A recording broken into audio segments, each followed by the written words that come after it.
Doctor Ravi Garg ICCRC member ਔਰ director pioneer immigration ਵੱਲੋਂ ਸਾਰਿਆਂ ਨੂੰ ਸਤਿ ਸ੍ਰੀ ਅਕਾਲ, ਗੁੱਡ ਮਾਰਨਿੰਗ ਤੇ ਨਮਸਕਾਰ। ਬੜੇ ਸਾਰੇ ਟੌਪਿਕਸ ਇਸ ਤਰ੍ਹਾਂ ਪਹਿਲਾਂ ਗੱਲ ਕਰਦੇ ਹੁੰਦੇ ਨੇ ਡਿਸਕਸ਼ਨ ਵਾਲੇ। ਕੋਸ਼ਿਸ਼ ਕਰਾਂਗੇ ਮੈਕਸਿਮਮ ਟੌਪਿਕਸ ਨੂੰ ਡਿਸਕਸ ਕਰਨ ਦੀ। ਅਗਲੀ ਵਾਰ ਫਿਰ ਸੈਟਰਡੇ ਤੁਹਾਡੇ ਵਾਸਤੇ ਹਰ ਸੈਟਰਡੇ ਸਵੇਰੇ 10 ਵਜੇ ਅਲੱਗ-ਅਲੱਗ ਟੌਪਿਕਸ ਨੂੰ ਲੈ ਕੇ ਆਪਾਂ ਗੱਲਬਾਤ ਜਾਰੀ ਰੱਖਾਂਗੇ।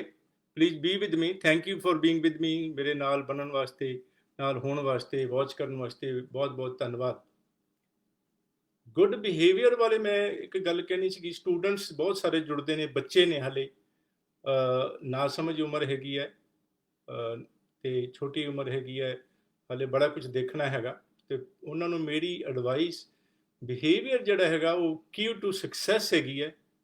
ਸਾਡੇ ਨਾਲ ਅੱਡ ਅੱਡ ਆਫਿਸਿਸ ਦੇ ਵਿੱਚ ਮੇਰੇ ਨਾਲ ਵੀ 99.9% ਬੱਚੇ ਤਾਂ ਬਹੁਤ ਅੱਛੀ ਤਰ੍ਹਾਂ ਗੱਲ ਕਰਦੇ ਹੈ। ਥੋੜ੍ਹੀ ਜਿਹੀ ਲੇਟ ਹੋ ਗਈ ਕੋਈ ਗੱਲਬਾਤ ਕਰਨ ਨੂੰ, ਕੋਈ ਗੱਲ ਨੂੰ ਜਵਾਬ ਦੇਣ ਨੂੰ ਲੇਟ ਹੋ ਗਏ, ਕਈ ਵਾਰ ਇੰਪੇਸ਼ੈਂਟ ਹੋ ਜਾਂਦੇ ਹੈ।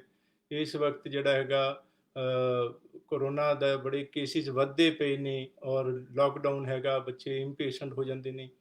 ਹੌਸਲਾ ਰੱਖਣਾ ਹੈ, ਪੇਸ਼ੈਂਸ ਰੱਖਣੀ ਹੈ, ਕਰੋਨਾ ਨੂੰ ਲੈ ਕੇ ਵੀ, ਆਪਣੀਆਂ ਫਾਈਲਾਂ ਨੂੰ ਲੈ ਕੇ ਵੀ, ਔਰ ਕੈਨੇਡਾ ਵਿੱਚ ਆ ਕੇ ਪੜ੍ਹਨ ਵਾਸਤੇ ਵੀ ਇਹ ਪੇਸ਼ੈਂਸ ਸਾਰੀ ਉਮਰ ਜਿਹੜੀ ਹੈ ਕੰਮ ਆਉਂਦੀ ਹੈ। ਗੁੱਡ ਬਿਹੇਵੀਅਰ ਕੰਮ ਆਉਂਦਾ ਹੈ ਹਰ ਇੱਕ ਨਾਲ ਜਿਹੜਾ ਪਲੀਜ਼, ਥੈਂਕ ਯੂ। ਔਰ ਇਹ ਹਰ ਇੱਕ ਲਾਈਫ ਦੇ ਵਿੱਚ ਹਰ ਥਾਂ, ਕਾਲਜ ਵਿੱਚ ਔਰ ਅੰਬੈਸੀ ਨਾਲ ਇੰਟਰਵਿਊ ਹੈਗੀ ਹੈ, ਭਾਵੇਂ ਸਾਡੇ ਕੰਸਲਟੈਂਟਸ ਕੋਈ ਵੀ ਹੋਵੇ ਉਸ ਦੇ ਨਾਲ ਗੱਲਬਾਤ ਕਰਨ ਲੱਗੇ, ਪੇਰੈਂਟਸ ਨਾਲ, ਬ੍ਰਦਰ ਸਿਸਟਰ, ਹਰ ਇੱਕ ਜਿਹੜੇ ਰਿਲੇਸ਼ਨ ਦੇ ਵਿੱਚ ਇਹ ਚੀਜ਼ਾਂ ਕੰਮ ਆਉਂਦੀਆਂ ਨੇ। ਇਹਨਾਂ ਨੂੰ ਹਮੇਸ਼ਾ ਫੜ ਕੇ ਰੱਖਣਾ ਬਹੁਤ ਹੀ ਜ਼ਰੂਰੀ ਚੀਜ਼ਾਂ ਨੇ। ਕਰੋਨਾ ਬਹੁਤ ਵੱਧਦਾ ਪਿਆ ਹੈਗਾ, ਹਾਲਾਂਕਿ ਗੌਰਮੈਂਟਸ ਨੂੰ ਮਜਬੂਰੀ ਹੈਗੀ ਹੈ ਇੰਨੇ 2-3-4 ਮਹੀਨੇ ਲਾਕਡਾਊਨ ਰੱਖਣ ਤੋਂ ਬਾਅਦ। ਹੁਣ ਉਹਨਾਂ ਦੇ ਵਿੱਚ ਇਹ ਚੀਜ਼ ਪੋਸੀਬਲ ਨਹੀਂ ਹੈਗੀ ਹੈ ਉਹਨਾਂ ਵੱਲੋਂ ਕਿ ਜ਼ਿਆਦਾ ਦੇਰ ਤੱਕ ਲੋਕਡਾਊਨ ਰੱਖਿਆ ਜਾ ਸਕੇ। ਸ਼ੁਰੂ ਦੇ ਵਿੱਚ ਬੜੀ ਕੋਸ਼ਿਸ਼ ਕੀਤੀ ਇੰਡੀਅਨ ਗੌਰਮੈਂਟ ਨੇ, ਬੰਦ ਰੱਖਿਆ ਔਰ ਕਾਫੀ ਕੰਟਰੋਲ ਵਿੱਚ ਰੱਖਿਆ। ਲੇਕਿਨ ਇਸ ਵਕਤ ਜਿਹੜਾ ਹੈਗਾ ਉਹ ਜਿਹੜੀ ਲੇਬਰ ਦੇ ਬਾਹਰ ਆਉਣ ਕਰਕੇ, ਹੋਰ ਕਈ ਕਾਰਨਾਂ ਕਰਕੇ ਵੱਧ ਗਿਆ ਹੈਗਾ। ਇਸ ਵਕਤ ਕਾਫੀ ਜ਼ਿਆਦਾ ਅਨਕੰਟਰੋਲ ਟਾਈਪ, ਕਾਫੀ ਜ਼ਿਆਦਾ ਕੇਸਿਸ ਚੱਲਦੇ ਪਏ ਨੇ। ਤੇ ਹਾਲਾਂਕਿ ਗੌਰਮੈਂਟ ਖੋਲ੍ਹਦੀ ਪਈ ਹੈ, ਅਨਲੌਕ ਕਰਦੀ ਪਈ ਹੈਗੀ, ਲੇਕਿਨ ਤੁਸੀਂ ਇਸ ਗੱਲ ਦਾ ਧਿਆਨ ਰੱਖੋ। ਆਪਣੇ ਦੇਖੋ, ਖਬਰਾਂ ਜ਼ਰੂਰ ਥੋੜ੍ਹੀ ਦੇਰ ਵਾਸਤੇ ਸੁਣਨੀਆਂ ਚਾਹੀਦੀਆਂ ਨੇ ਕਿ ਕਿੰਨੇ ਕੇਸਿਸ ਵੱਧਦੇ ਪਏ ਨੇ। ਔਰ ਸਿਰਫ ਜ਼ਰੂਰੀ ਕੰਮ ਵਾਸਤੇ ਹੀ ਰਾਸ਼ਨ ਵਗੈਰਾ ਜਿਹੜਾ ਹੈਗਾ 10-15 ਦਿਨ ਦਾ ਇਕੱਠਾ ਲਿਆ ਕੇ ਰੱਖ ਲਓ। ਵਾਰੀ ਛੋਟੀ ਚੀਜ਼ ਵਾਸਤੇ ਬਾਹਰ ਨਾ ਜਾਓ ਔਰ ਬਿਲਕੁਲ ਖਿਆਲ ਰੱਖੋ, ਸਿਰਫ ਜ਼ਰੂਰੀ ਕੰਮ ਵਾਸਤੇ ਹੀ ਬਾਹਰ ਨਿਕਲੋ। ਮੇਰਾ ਫਰਜ਼ ਸੀਗਾ ਇੱਕ ਵਾਰੀ, ਖਾਸ ਤੌਰ 'ਤੇ ਬੱਚੇ ਜਿਹੜੇ ਨੇ, ਜਿਹੜੇ ਯੰਗ ਜਿਹੜੇ ਚਿਲਡਰਨ ਨੇ, ਇਹ ਜਿਹੜੇ ਬੜੀ ਛੇਤੀ ਉਹੀ ਇੰਪੇਸ਼ੈਂਟ ਹੋ ਜਾਂਦੇ ਨੇ। ਉਹ ਹੌਸਲਾ ਕਰਕੇ ਬਾਹਰ ਰੈਸਟੋਰੈਂਟ ਵਗੈਰਾ ਦੇ ਵਿੱਚ ਖਾਣਾ, ਹਾਲੇ ਵੀ ਖਾਣਾ ਠੀਕ ਨਹੀਂ ਹੈਗਾ। ਔਰ ਬਾਹਰ ਘੁੰਮਣਾ ਫਿਰਨਾ ਔਰ ਇਸ ਤਰ੍ਹਾਂ ਸ਼ਾਪਿੰਗ ਵਗੈਰਾ ਬਿਲਕੁਲ ਠੀਕ ਨਹੀਂ ਹੈਗੀ। ਮਿਨੀਮਮ ਬਾਹਰ ਜਾਓ। ਸੋ ਇੱਕ ਬੜੀ ਅੱਛੀ ਖੁਸ਼ਖਬਰੀ ਹੈਗੀ ਹੈ ਇਸ ਵਕਤ ਜਿਹੜੀ ਆਈ ਹੈਗੀ ਹੈ ਐਮਬੈਸੀ ਵੱਲੋਂ, ਕਿਉਂਕਿ ਜਿਸ ਤਰ੍ਹਾਂ ਬਾਰ-ਬਾਰ ਸਟੂਡੈਂਟਸ ਦੇ ਕੁਐਸਚਨਸ ਆਉਂਦੇ ਨੇ ਕਿ ਹੁਣ ਕੀ ਹੋ ਰਿਹਾ ਜੀ। ਜਿਸ ਤਰ੍ਹਾਂ VFS ਹਾਲੇ ਵੀ ਬੰਦ ਹੈਗਾ ਔਰ ਹਾਲੇ ਕੋਈ ਅਪਡੇਟ ਉਹਨਾਂ ਵੱਲੋਂ ਨਹੀਂ ਹੈਗੀ ਟਿਲ ਫਰਦਰ ਇੰਸਟਰਕਸ਼ਨਸ ਕਿ ਅੱਗੇ ਕੀ ਹੋਣਾ ਦੇਖਾਂਗੇ। ਲੇਕਿਨ ਫਿਲਹਾਲ ਬੰਦ ਹੈਗਾ ਔਰ ਕਦੋਂ ਖੁੱਲ੍ਹੇਗਾ ਕੁਝ ਕਹਿ ਨਹੀਂ ਸਕਦੇ। ਲੇਕਿਨ VFS ਬੰਦ ਹੋਣ ਦਾ ਮਤਲਬ ਇਹ ਹੈ ਕਿ ਫਿਜ਼ੀਕਲ ਫਾਈਲਸ ਨਹੀਂ ਲੱਗਣਗੀਆਂ। ਕੁਝ ਚੀਜ਼ਾਂ ਹੁੰਦੀਆਂ ਨੇ ਜਿਨ੍ਹਾਂ ਦੀ ਸਿਰਫ ਫਿਜ਼ੀਕਲ ਫਾਈਲਸ ਹੀ ਲੱਗਦੀਆਂ ਨੇ, ਲੇਕਿਨ ਸਟੱਡੀ ਵੀਜ਼ਾ ਹੈਗਾ, ਵਿਜ਼ਟਰ ਵੀਜ਼ਾ ਹੈਗਾ, ਓਪਨ ਵਰਕ ਪਰਮਿਟ ਹੈਗਾ, ਇਹ ਬੜੇ ਸਾਰੇ ਵੀਜ਼ੇ ਜ਼ਿਆਦਾਤਰ ਆਨਲਾਈਨ ਲੱਗਦੇ ਨੇ ਔਰ ਅੰਬੈਸੀਜ਼ ਜਿਹੜੀਆਂ ਨੇ ਐਪਲੀਕੇਸ਼ਨਸ ਐਕਸੈਪਟ ਕਰਦੀਆਂ ਪਈਆਂ ਨੇ ਔਰ ਆਪਾਂ ਆਨਲਾਈਨ ਲਾ ਸਕਦੇ ਹਾਂ, ਕੋਈ ਪ੍ਰੋਬਲਮ ਨਹੀਂ ਹੈਗੀ। ਤੇ ਲੇਕਿਨ ਰਿਜ਼ਲਟ ਵੀ ਆ ਰਹੇ ਹੈ, ਵੀਜ਼ਾ ਵੀ ਆ ਰਹੇ ਹੈ, ਕੋਈ ਪ੍ਰੋਬਲਮ ਨਹੀਂ ਹੈਗੀ। ਔਰ ਬੜੀ ਜਿਸ ਤਰ੍ਹਾਂ ਪਹਿਲਾਂ ਸੀਗਾ ਕਿ VFS ਬੰਦ ਨੇ ਤੇ ਉੱਥੇ ਹੀ ਬਾਇਓਮੈਟ੍ਰਿਕਸ, ਜਿਹਨੂੰ ਕਹਿੰਦੇ ਫਿੰਗਰ ਪ੍ਰਿੰਟਿੰਗ ਹੋਣੀ ਹੈਗੀ ਹੈ। ਤੇ ਬੱਚਿਆਂ ਨੂੰ ਹੁੰਦਾ ਸੀਗਾ ਕਿ ਜੀ ਜਦੋਂ ਤੱਕ ਬਾਇਓਮੈਟ੍ਰਿਕਸ ਫਾਈਲਾਂ ਐਮਬੈਸੀ 'ਚ ਲੱਗੀਆਂ ਨੇ ਤੇ ਬਾਇਓਮੈਟ੍ਰਿਕਸ ਜਦੋਂ ਤੱਕ ਨਹੀਂ ਹੁੰਦੇ ਤੇ ਅਪਰੂਵਲ ਆ ਜਾਂਦੀ ਹੈਗੀ ਹੈ ਆਨਲਾਈਨ ਜਿਹੜੀ ਹੈਗੀ ਹੈ। ਲੇਕਿਨ ਵੀਜ਼ਾ ਜਿਹੜਾ ਹੈਗਾ ਉਸ ਦੇ ਵਾਸਤੇ ਪਾਸਪੋਰਟ ਭੇਜਣਾ ਹੁੰਦਾ ਐਮਬੈਸੀ ਦੇ ਵਿੱਚ ਔਰ ਉੱਥੋਂ ਸਟੈਂਪ ਹੋ ਕੇ ਆਉਂਦਾ ਹੈਗਾ। ਤੇ ਉਹ ਕਿੱਦਾਂ ਆਏਗਾ ਔਰ ਕਿੱਦਾਂ ਉਹ ਟਰੈਵਲ ਕਰਨਗੇ, ਇਹ ਕੁਐਸਚਨ ਸੀ। ਸੋ ਐਮਬੈਸੀ ਨੇ 14 ਜੁਲਾਈ ਨੂੰ ਇਹ ਬੜੇ ਅੱਛੇ, ਜਿਸ ਤਰ੍ਹਾਂ ਕੋਈ ਤਕਲੀਫ ਆਉਂਦੀ ਹੈ ਔਰ ਕੋਈ ਐਸੀ ਸਿਚੁਏਸ਼ਨ ਕ੍ਰੀਏਟ ਹੁੰਦੀ ਹੈ ਤਾਂ ਐਮਬੈਸੀ ਉਸ ਦੇ ਬਾਰੇ ਕੋਈ ਨਾ ਕੋਈ ਹੱਲ ਕੱਢਦੀ ਹੈ। ਤੇ ਇਹ ਇਸ ਗੱਲ ਦਾ ਉਹਨਾਂ ਨੇ ਹੱਲ ਕੱਢਿਆ ਕਿ 2 ਸਟੇਜ ਦੇ ਵਿੱਚ 15 ਸਤੰਬਰ ਤੋਂ ਪਹਿਲਾਂ ਜਿਨ੍ਹਾਂ ਦੀਆਂ ਫਾਈਲਾਂ ਲੱਗਣਗੀਆਂ, ਫਿਲਹਾਲ ਦੀ ਗੱਲ ਹੈਗੀ ਆ, ਅੱਗੇ ਵੀ ਐਕਸਟੈਂਡ ਕਰ ਸਕਦੇ ਨੇ, ਕਈ ਕੁਝ ਚੇਂਜਸ ਆਉਂਦੇ ਰਹਿਣਗੇ, ਲੇਕਿਨ ਫਿਲਹਾਲ 15 ਸਤੰਬਰ ਤੱਕ ਦੀਆਂ ਇਹ ਕਰ ਦਿੱਤੀ ਇਹ ਕਿ ਜਿਨ੍ਹਾਂ ਦੀ ਆਨਲਾਈਨ ਫਾਈਲ ਜਿਹੜੀ ਲੱਗੇਗੀ ਉਹਨਾਂ ਨੂੰ 2 ਸਟੇਜ ਦੇ ਵਿੱਚ ਅਪਰੂਵਲ ਹੋਏਗੀ ਤੇ ਫਾਈਲ ਜਿਹੜੀ ਹੈਗੀ ਹੈ ਲੱਗੀ ਹੋਈ ਹੈ ਅੰਬੈਸੀ ਦੇ ਵਿੱਚ। ਲੇਕਿਨ ਕਿਉਂਕਿ ਬਾਇਓਮੈਟ੍ਰਿਕਸ ਨਹੀਂ ਹੋਇਆ ਔਰ ਹੋ ਸਕਦਾ ਹੈ ਕਿ ਲਾਕਡਾਊਨ ਕਰਕੇ ਮੈਡੀਕਲ ਨਾ ਹੋਵੇ, ਡਾਕਟਰ ਬੰਦ ਹੋਣ, ਤੇ ਉਹ 2 ਖਾਸ ਤੌਰ ਤੇ ਪੁਲਿਸ ਕਲੀਅਰੈਂਸ ਵੀ ਇੱਕ ਐਕਸੈਪਸ਼ਨ ਹੈਗੀ ਹੈ। 3 ਐਕਸੈਪਸ਼ਨਸ ਨੇ, ਮੈਡੀਕਲ ਔਰ ਬਾਇਓਮੈਟ੍ਰਿਕਸ ਔਰ ਇੱਕ ਪੁਲਿਸ ਕਲੀਅਰੈਂਸ। ਪੁਲਿਸ ਕਲੀਅਰੈਂਸ ਨਹੀਂ ਸਾਨੂੰ ਜਿਹੜੀ ਹੈਗੀ ਸਟੱਡੀ ਵੀਜ਼ਾ ਦੇ ਵਿੱਚ ਜ਼ਰੂਰਤ ਨਹੀਂ ਹੁੰਦੀ। ਸੋ ਇਹ 3 ਚੀਜ਼ਾਂ ਦੇ ਕਰਕੇ ਸਟੱਡੀ ਵੀਜ਼ਾ ਦੀ ਗੱਲ ਹੈਗੀ ਆ ਜਾਂ ਹੋਰ ਜਿੰਨਾ ਵੀਜ਼ਾਸ ਦੇ ਵਿੱਚ ਇਹਨਾਂ ਦੀ ਜਿਹੜੀ ਹੈ ਪੁਲਿਸ ਕਲੀਅਰੈਂਸ ਦੀ ਲੋੜ ਹੈਗੀ ਆ, ਉਸ ਦੀ ਵੀ ਐਕਸੈਪਸ਼ਨ ਹੈਗੀ ਹੈ। 3 ਚੀਜ਼ਾਂ ਨਹੀਂ ਵੀ ਦੇਵਾਂਗੇ ਤੇ ਬਾਕੀ ਸਾਰੇ ਕਾਗਜ਼ ਜਿਹੜੇ ਹੈਗੇ ਨੇ ਉਹ ਲਾ ਕੇ ਜਦੋਂ ਆਪਾਂ ਆਨਲਾਈਨ ਐਪਲੀਕੇਸ਼ਨ ਪਾਵਾਂਗੇ ਤੇ ਉਸ ਦੀ ਅਪਰੂਵਲ ਜਾਂ ਰਿਫਿਊਜ਼ਲ ਆ ਸਕਦੀ ਹੈਗੀ ਹੈ। ਜੇ ਜਿਹੜੀ ਫਸਟ ਸਟੇਜ ਦੀ ਅਪਰੂਵਲ ਤੇ ਇਨ ਪ੍ਰਿੰਸੀਪਲ ਜਿਹੜੀ ਹੈਗੀ ਅਪਰੂਵਲ ਕਹਿੰਦੇ ਆ ਉਹਨੂੰ, ਤੇ ਉਹ ਆ ਜਾਏਗੀ ਅਗਰ, ਤੇ ਉਸ ਦਾ ਫਾਇਦਾ ਇਹ ਹੋਏਗਾ ਕਿ ਬੱਚੇ ਆਨਲਾਈਨ ਕਲਾਸਿਸ ਲਾ ਸਕਦੇ ਨੇ। ਸੋ ਕਾਲਜਿਸ ਨੇ ਵੀ ਇਹ ਅਪਰੂਵ ਕਰ ਦਿੱਤਾ, ਐਮਬੈਸੀ ਨੇ ਵੀ ਅਪਰੂਵ ਕਰ ਦਿੱਤਾ।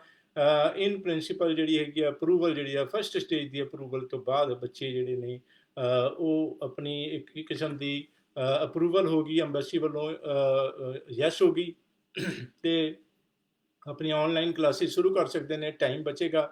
ਅਸੀਂ ਵੀ ਇਹ ਰਿਕਮੈਂਡ ਕਰਦੇ ਹਾਂ, ਪਿਛਲੇ ਲਾਈਵ ਸੈਸ਼ਨ ਦੇ ਵਿੱਚ ਵੀ ਗੱਲ ਹੋਈ ਸੀਗੀ, ਅਲੱਗ-ਅਲੱਗ ਟੌਪਿਕਸ ਤੇ ਗੱਲ ਹੁੰਦੀ ਹੈਗੀ ਹੈ। ਤਕਰੀਬਨ ਕੋਸ਼ਿਸ਼ ਕਰੀਦੀ ਹੈ ਲੈਸ ਦੈਨ 30 ਮਿੰਟਸ, ਅੱਧੇ ਘੰਟੇ ਤੋਂ ਘੱਟ ਦਾ ਸੈਸ਼ਨ ਹੋਵੇ ਤੇ ਉਸ ਦੇ ਵਿੱਚ ਟਾਈਮ ਸ਼ਾਰਟ ਪੈ ਜਾਂਦਾ, ਬਹੁਤ ਸਾਰੇ ਟੌਪਿਕਸ ਹੁੰਦੇ ਨੇ। ਤੇ ਪਿੱਛੇ ਜਾ ਕੇ ਸਾਡੇ ਫੇਸਬੁੱਕ ਪੇਜ ਜਿਹੜਾ ਹੈ ਪਾਇਨੀਅਰ ਇਮੀਗ੍ਰੇਸ਼ਨ ਦਾ, ਉਸ ਦੇ ਫੇਸਬੁੱਕ ਪੇਜ ਤੇ ਤੁਸੀਂ ਪਿਛਲੀਆਂ ਵੀ ਲਾਈਵ ਸੈਸ਼ਨਸ ਦੇਖ ਸਕਦੇ ਹੈਗੇ ਹੋ ਔਰ ਸਾਰੇ ਲਾਈਵ ਸੈਸ਼ਨ ਦੇਖਣੇ ਚਾਹੀਦੇ ਹੈਗੇ ਆ। ਔਰ ਮੇਰੀ ਇੱਕ ਰਿਕੁਐਸਟ ਜਿਹੜੇ ਸਟੂਡੈਂਟਸ ਉਹਨਾਂ ਦੇ ਪੇਰੈਂਟਸ ਨੂੰ, ਕਿ ਹਰ ਬੰਦਾ ਇਹ ਸੋਚਦਾ ਹੈ ਕਿ ਮੇਰੇ ਨਾਲ ਗੱਲ ਕਰੇ ਜਾਂ ਮੈਨੇਜਰ ਨਾਲ ਗੱਲ ਕਰੇ ਜਾਂ ਫੇਸ ਟੂ ਫੇਸ ਹੋਵੇ, ਤੇ ਜਿਸ ਤਰ੍ਹਾਂ ਗੱਲ ਹੁੰਦੀ ਹੈ ਕਿ ਫੇਸ ਟੂ ਫੇਸ ਵੀ ਅਵੋਇਡ ਕਰੋ ਕਿਤੇ ਵੀ ਜਾਣਾ। ਈਵਨ ਸਾਡੇ ਆਫਿਸ 'ਚ ਓਪਨ ਨੇ ਸਾਰੇ, ਅਸੀਂ ਮਿਲਦੇ ਪਏ ਹੈਗੇ ਆ ਅਪਾਇੰਟਮੈਂਟਾਂ ਦੇ ਕੇ, ਲੇਕਿਨ ਉਹ ਵੀ ਅਵੋਇਡ ਕਰੋ। ਜ਼ਿਆਦਾਤਰ ਇਨਫੋਰਮੇਸ਼ਨ ਤੁਸੀਂ ਫੋਨ ਤੇ ਗੱਲਬਾਤ ਕਰਕੇ ਲੈ ਲਓ, ਤੇ ਉਹ ਜਿਹੜੀ ਹੈਗੀ ਹੈ ਆਪਣੀ ਇਨਫੋਰਮੇਸ਼ਨ ਲੈ ਕੇ ਆਪਣਾ ਸੋਚ ਵਿਚਾਰ ਕਰਕੇ ਔਰ ਉਸ ਹਿਸਾਬ ਨਾਲ ਅੱਗੇ ਡਿਸਾਈਡ ਕਰ ਲਓ। ਤੇ ਇਨ ਪ੍ਰਿੰਸੀਪਲ ਜਦੋਂ ਅਪਰੂਵਲ ਹੋਗੀ ਤੇ ਉਸ ਤੋਂ ਬਾਅਦ ਕਾਲਜਿਸ ਐਮਬੈਸੀ ਨੇ ਜੈਸ ਕਰ ਦਿੱਤਾ, ਤੁਸੀਂ ਕਲਾਸਿਸ ਲਾ ਸਕਦੇ ਹੋ। ਬਹੁਤ ਹੀ ਘੱਟ ਚਾਂਸ ਹੈ ਕਿਉਂਕਿ ਕ੍ਰਿਮੀਨੈਲਿਟੀ ਦਾ ਵੀ ਕੋਈ ਮੈਟਰ ਬਹੁਤ ਹੀ ਰੇਅਰ ਹੁੰਦਾ ਹੈਗਾ। ਮੈਂ ਦੇਖਿਆ ਆਪਣੀ ਲਾਈਫ ਦੇ ਵਿੱਚ 2003 ਤੋਂ company ICCRC member Canada embassy ਦੀ ਵੈਬਸਾਈਟ ਤੇ ਨਾਮ ਬਹੁਤ ਵੱਡਾ ਐਕਸਪੀਰੀਅੰਸ ਹੈਗਾ। ਔਰ ਮੈਂ ਇਹ ਜਿਹੜੀ ਗੱਲ ਦੇਖੀ ਕਿ ਸਟੂਡੈਂਟ ਵੀਜ਼ਾ ਦੇ ਵਿੱਚ ਤਾਂ ਪੁਲਿਸ ਕਲੀਅਰੈਂਸ ਦੀ ਜਿਹੜੀ ਕ੍ਰਿਮੀਨੈਲਿਟੀ ਦੀ ਲੋੜ ਹੀ ਨਹੀਂ ਪੈਂਦੀ, ਲੇਕਿਨ ਹੋਰ ਕੁਝ ਵੀਜ਼ਾ ਦੇ ਵਿੱਚ ਜਿਨ੍ਹਾਂ ਦੇ ਵਿੱਚ ਜ਼ਰੂਰਤ ਪੈਂਦੀ ਹੈ ਕਿ ਈਵਨ ਵਿਜ਼ਿਟਰ ਵੀਜ਼ਾ ਦੇ ਵਿੱਚ ਜ਼ਰੂਰਤ ਨਹੀਂ ਪੈਂਦੀ, ਤੇ ਉੱਤੇ ਵੀ ਜਿਹੜਾ ਹੈ ਕ੍ਰਿਮੀਨੈਲਿਟੀ ਦੀ ਬਹੁਤ ਹੀ ਘੱਟ ਇੰਸਟੈਂਸ ਜਿਹੜੇ ਹੈਗੇ ਹੁੰਦਾ ਹੈਗਾ। ਔਰ ਮੈਡੀਕਲ ਦਾ ਵੀ ਬਹੁਤ ਰੇਅਰ ਹੈਗਾ, ਲੇਕਿਨ ਮੈਡੀਕਲ ਦੇ ਵਿੱਚ ਅਗਰ ਕੋਈ ਡਾਕਟਰ ਪ੍ਰੋਬਲਮ ਕਰ ਲਏ, ਜਿਸ ਤਰ੍ਹਾਂ TB ਹੈਗੀ ਜਾਂ ਕੋਈ ਇਸ ਤਰ੍ਹਾਂ ਦੀ ਕੋਈ ਪ੍ਰੋਬਲਮ ਹੈਗੀ ਹੈ, ਤੇ ਐਮਬੈਸੀ ਉਸ ਨੂੰ ਹੋਲਡ ਤੇ ਪਾ ਦਿੰਦੀ ਹੈਗੀ ਹੈ। ਔਰ ਬਾਅਦ ਦੇ ਵਿੱਚ ਡਾਕਟਰ ਜਿਹੜੇ ਟੈਸਟ ਕਰਵਾਉਂਦੇ ਹੈਗੇ ਆ, ਲੋੜ ਪਏ ਤਾਂ ਇਲਾਜ ਵੀ ਕਰਦੇ ਆ, ਕਈ ਵਾਰ 3-4-5 ਮਹੀਨੇ 6 ਮਹੀਨੇ ਟ੍ਰੀਟਮੈਂਟ ਚੱਲਦਾ ਰਹਿੰਦਾ ਹੈਗਾ। ਔਰ ਜਦੋਂ ਬਿਲਕੁਲ ਠੀਕ ਹੋ ਜਾਂਦਾ ਤਾਂ ਡਾਕਟਰ ਆਪਣੇ ਵੱਲੋਂ ਓਕੇ ਕਰਕੇ ਉਹ ਅਪਰੂਵਲ ਆਪਣੀ ਜਿਹੜੀ ਐਮਬੈਸੀ ਨੂੰ ਭੇਜ ਦਿੰਦਾ ਔਰ ਐਮਬੈਸੀ ਜਿਹੜੀ ਹੈਗੀ ਆ ਓਕੇ ਕਰ ਦਿੰਦੀ ਹੈਗੀ ਆ। ਔਰ ਇਸੇ ਤਰੀਕੇ ਨਾਲ ਬਾਇਓਮੈਟ੍ਰਿਕਸ ਦੇ ਵਿੱਚ ਵੀ ਕੋਈ ਪ੍ਰੋਬਲਮ ਦੀ ਸੰਭਾਵਨਾ ਨਹੀਂ ਹੈਗੀ। ਤੇ ਜਿਹੜੀ ਹਾਲਾਂਕਿ ਨਵੇਂ ਰੂਲ ਆਏ ਨੇ, ਤੇ ਲੇਕਿਨ ਇਹ ਫਸਟ ਅਪਰੂਵਲ ਹੋਣ ਤੋਂ ਬਾਅਦ ਸੈਕਿੰਡ ਜਿਹੜੀ ਹੈਗੀ ਹੈ ਅਪਰੂਵਲ ਦੇ ਵਿੱਚ ਕਿਸੇ ਤਰ੍ਹਾਂ ਦੀ ਕੋਈ ਮੈਨੂੰ ਕਿਸੇ ਤਰ੍ਹਾਂ ਦੀ ਪ੍ਰੋਬਲਮ ਨਜ਼ਰ ਨਹੀਂ ਆਉਂਦੀ ਪਈ। ਸੋ ਹਾਲਾਂਕਿ ਇੱਕ ਕੁਐਸਚਨ ਹੈਗਾ ਕਿ ਕਿਆ ਫਸਟ ਅਪਰੂਵਲ ਤੋਂ ਬਾਅਦ ਸੈਕਿੰਡ ਅਪਰੂਵਲ ਦੀ ਗਾਰੰਟੀ ਹੈ, ਤੇ ਗਾਰੰਟੀ ਕੋਈ ਵੀ ਨਹੀਂ ਦੇਗਾ, ਕੋਈ ਵੀ ਕੰਸਲਟੈਂਟ, ਅਸੀਂ ਵੀ ਨਹੀਂ ਦੇਵਾਂਗੇ। ਲੇਕਿਨ ਤੁਸੀਂ ਜਿਹੜੇ ਸਮਝ ਸਕਦੇ ਹੋ ਕਿ there is no reason behind that, ਕਿ ਕੋਈ ਐਸਾ ਕਾਰਨ ਨਹੀਂ ਬਣਦਾ ਕਿ ਰਿਫਿਊਜ਼ਲ ਹੋਵੇ। ਤੇ ਇਟ ਇਜ਼ ਯੋਰ ਡਿਸੀਜਨ ਕਿ ਤੁਸੀਂ ਫਸਟ ਅਪਰੂਵਲ ਤੋਂ ਬਾਅਦ ਟਾਈਮ ਬਚਾਉਣ ਲਈ ਆਨਲਾਈਨ ਕਲਾਸਿਸ ਲਾ ਸਕਦੇ ਹੈਗੇ ਹੋ। ਔਰ ਵੈਸੇ ਵੀ ਜਿਨ੍ਹਾਂ ਦੇ ਵੀਜ਼ੇ ਆ ਜਾਣਗੇ ਜਾਂ ਪਹਿਲਾਂ ਆਏ ਹੋਏ ਨੇ, ਜਿਹੜੇ 18 ਮਾਰਚ ਲਾਕਡਾਊਨ ਤੋਂ ਪਹਿਲਾਂ ਦੇ ਵੀਜ਼ੇ ਜਿਨ੍ਹਾਂ ਕੋਲ ਹੈਗੇ, ਉਹਨਾਂ ਨੇ ਡੈਫਰਮੈਂਟ ਕਰਵਾ ਲਈ ਸੀ ਸਤੰਬਰ ਇਨਟੇਕ ਦੀ ਮਈ ਤੇ ਬਜਾਏ, ਤੇ ਉਹ ਵੀ ਜਿਹੜੇ ਨੇ ਆਨਲਾਈਨ ਕਲਾਸਿਸ ਲਾਉਣੀਆਂ ਚਾਹੀਦੀਆਂ ਨੇ। ਸਾਡੇ ਵੱਲੋਂ ਰਿਕਮੈਂਡੇਸ਼ਨ ਹੈ, ਸਟੂਡੈਂਟਸ ਦੇ ਨਾਲ ਬੜੀ ਗੱਲਬਾਤ ਹੋਈ, ਕੋਈ ਪ੍ਰੋਬਲਮ ਕਿਸੇ ਨੂੰ ਨਹੀਂ ਆਈ। ਤੇ ਉਹ ਜਿਹੜਾ ਹੈਗਾ ਤੁਹਾਡਾ ਉੱਥੇ ਟਾਈਮ ਵੀ ਬਚਦਾ ਹੈਗਾ। ਔਰ ਕੈਨੇਡਾ ਵਿੱਚ ਆਵਾਂਗੇ ਤੇ ਆ ਕੇ ਕਈ ਤਰ੍ਹਾਂ ਦੇ ਮਸਲੇ ਕਿ 2 ਹਫ਼ਤੇ ਦਾ, ਹਾਲਾਂਕਿ ਫਿਲਹਾਲ ਤਾਂ ਫਲਾਈਟਸ ਬੰਦ ਨੇ 31 ਜੁਲਾਈ ਤੱਕ, ਔਰ 31 ਜੁਲਾਈ ਤੋਂ ਬਾਅਦ ਕੀ ਹੁੰਦਾ ਹੈ, ਕੈਨੇਡਾ ਦੀ ਵੀ ਫਲਾਈਟਸ ਖੁੱਲ੍ਹਣ, ਉਹਨਾਂ ਉਹ ਵੈਲਕਮ ਕਰਨ ਇੱਥੇ, ਔਰ ਇੰਡੀਆ ਤੋਂ ਵੀ ਫਲਾਈਟਾਂ ਚੱਲਣ ਤਾਂ ਫਿਰ ਆ ਪਾਵਾਂਗੇ। ਲੇਕਿਨ ਉਸ ਤੋਂ ਪਹਿਲਾਂ ਦੀ ਜਿਹੜੀ ਗੱਲ ਹੈਗੀ, ਹਾਲੇ ਫਲਾਈਟਾਂ ਜਿਹੜੀਆਂ ਬੰਦ ਨੇ, ਤੇ ਆਨਲਾਈਨ ਕਲਾਸਿਸ ਤੁਸੀਂ ਲਾ ਕੇ ਕੈਨੇਡਾ ਦੇ ਜਿਹੜੇ ਲਿਵਿੰਗ ਐਕਸਪੈਂਸਿਸ ਨੇ ਜਾਂ ਹੋਰ ਐਕਸਪੈਂਸਿਸ ਨੇ ਆਪਣੇ ਘਰੇ ਬੈਠ ਕੇ ਕੋਰਸਿਸ ਕਰ ਸਕਦੇ ਹੋ ਅਪ ਟੂ 50% ਆਫ ਦਾ ਫੁੱਲ ਕੋਰਸ। ਇਹ ਧਿਆਨ ਵਾਲੀ ਗੱਲ ਹੈਗੀ ਹੈ ਕਿ ਜਿਹੜਾ ਟੋਟਲ ਕੋਰਸ ਦਾ 50% ਤੋਂ ਵੱਧ ਇੰਡੀਆ ਦੇ ਵਿੱਚ ਨਹੀਂ ਕਰਨਾ, ਅਪ ਟੂ 50% ਆਫ ਦਾ ਕੋਰਸ ਇੰਡੀਆ ਵਿੱਚ ਬੈਠ ਕੇ ਕਰੋ, ਸਾਡੀ ਰਿਕਮੈਂਡੇਸ਼ਨ ਹੈਗੀ ਹੈ।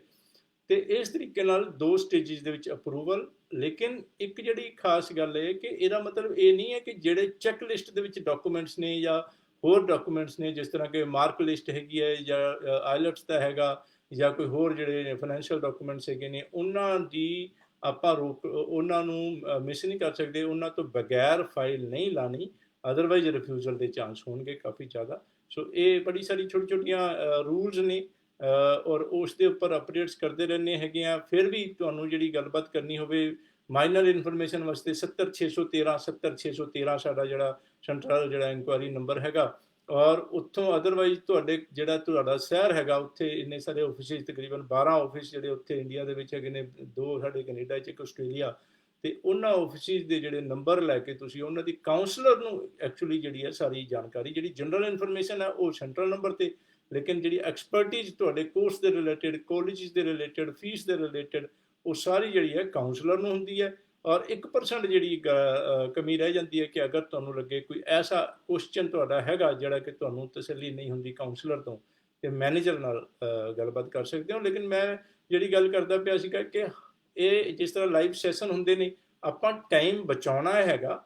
ਤੁਹਾਨੂੰ ਜਿਹੜੀ ਇਨਫੋਰਮੇਸ਼ਨ ਚਾਹੀਦੀ ਹੈ ਰੀਸੈਂਟਲੀ ਜਿਹੜੀ ਹੈਗੀ ਉਹ ਲਾਈਵ ਸੈਸ਼ਨ ਦੇ ਜ਼ਰੀਏ ਇਸੇ ਤਰੀਕੇ ਨਾਲ ਦਿੰਨੇ। ਇੰਨੀ ਹਰ ਇੱਕ ਕਲਾਇੰਟ ਦੇ ਨਾਲ ਮੈਂ ਵੀ ਅੱਧਾ ਘੰਟਾ 1 ਘੰਟਾ ਗੱਲ ਨਹੀਂ ਕਰ ਸਕਦਾ, ਸਟਾਫ ਨੂੰ ਵੀ ਔਖਾ ਹੁੰਦਾ। ਤੇ ਬੈਟਰ ਹੈ ਕਿ ਤੁਸੀਂ ਇਹ ਲਾਈਵ ਸੈਸ਼ਨ ਪਹਿਲਾਂ ਦੇਖ ਲਓ, ਸਾਰੇ ਪਹਿਲਾਂ ਲਾਈਵ ਸੈਸ਼ਨਸ ਦੇਖੇ ਹੋਣ, ਉਹਨਾਂ ਦੇ ਵਿੱਚ ਰੂਲ ਰੈਗੂਲੇਸ਼ਨ ਨੂੰ ਤੁਸੀਂ ਕਾਪੀ ਪੈਨ ਕਰ ਦੇ ਨਾਲ ਨੋਟ ਕੀਤਾ ਹੋਵੇ, ਔਰ ਉਸ ਤੋਂ ਬਾਅਦ ਆਪਣੇ ਕੁਐਸਚਨਸ ਬਣਾਏ ਹੋਣ। ਉਸ ਤੋਂ ਬਾਅਦ ਕਾਉਂਸਲਰ ਨਾਲ ਗੱਲ ਕਰੋ, ਕਾਉਂਸਲਰ ਨਾਲ ਕੋਈ ਦਿੱਕਤ ਰਹੇਗੀ ਤੇ ਫਿਰ ਮੈਨੇਜਰ ਨਾਲ, ਔਰ ਫਿਰ ਵੀ ਕੋਈ ਕੁਐਸਚਨ ਹੈ ਉਹ ਮੇਰੇ ਤੱਕ ਜਿਹੜਾ ਪਹੁੰਚਾਇਆ ਜਾਵੇ। ਛੋਟੇ ਛੋਟੇ ਜਿਹੜਾ ਇੱਕ ਨੈਚੁਰਲ ਜੀ ਗੱਲ ਇੱਕ ਸਮਝਣ ਵਾਲੀ ਹੈ ਕਿ ਇੱਕ ਜਿਹੜਾ ਕਲਰਕ ਵਾਲਾ ਕੰਮ ਹੈਗਾ ਕਲਰਕ ਤੋਂ ਹੀ ਕਰਵਾਈਏ, ਕਲਰਕ ਵਾਲੇ ਕੰਮ ਮੈਨੇਜਰ ਤੋਂ ਕਰਾਵਾਂਗੇ ਤਾਂ ਟਾਈਮ ਸ਼ਾਰਟ ਪੈ ਜਾਏਗਾ।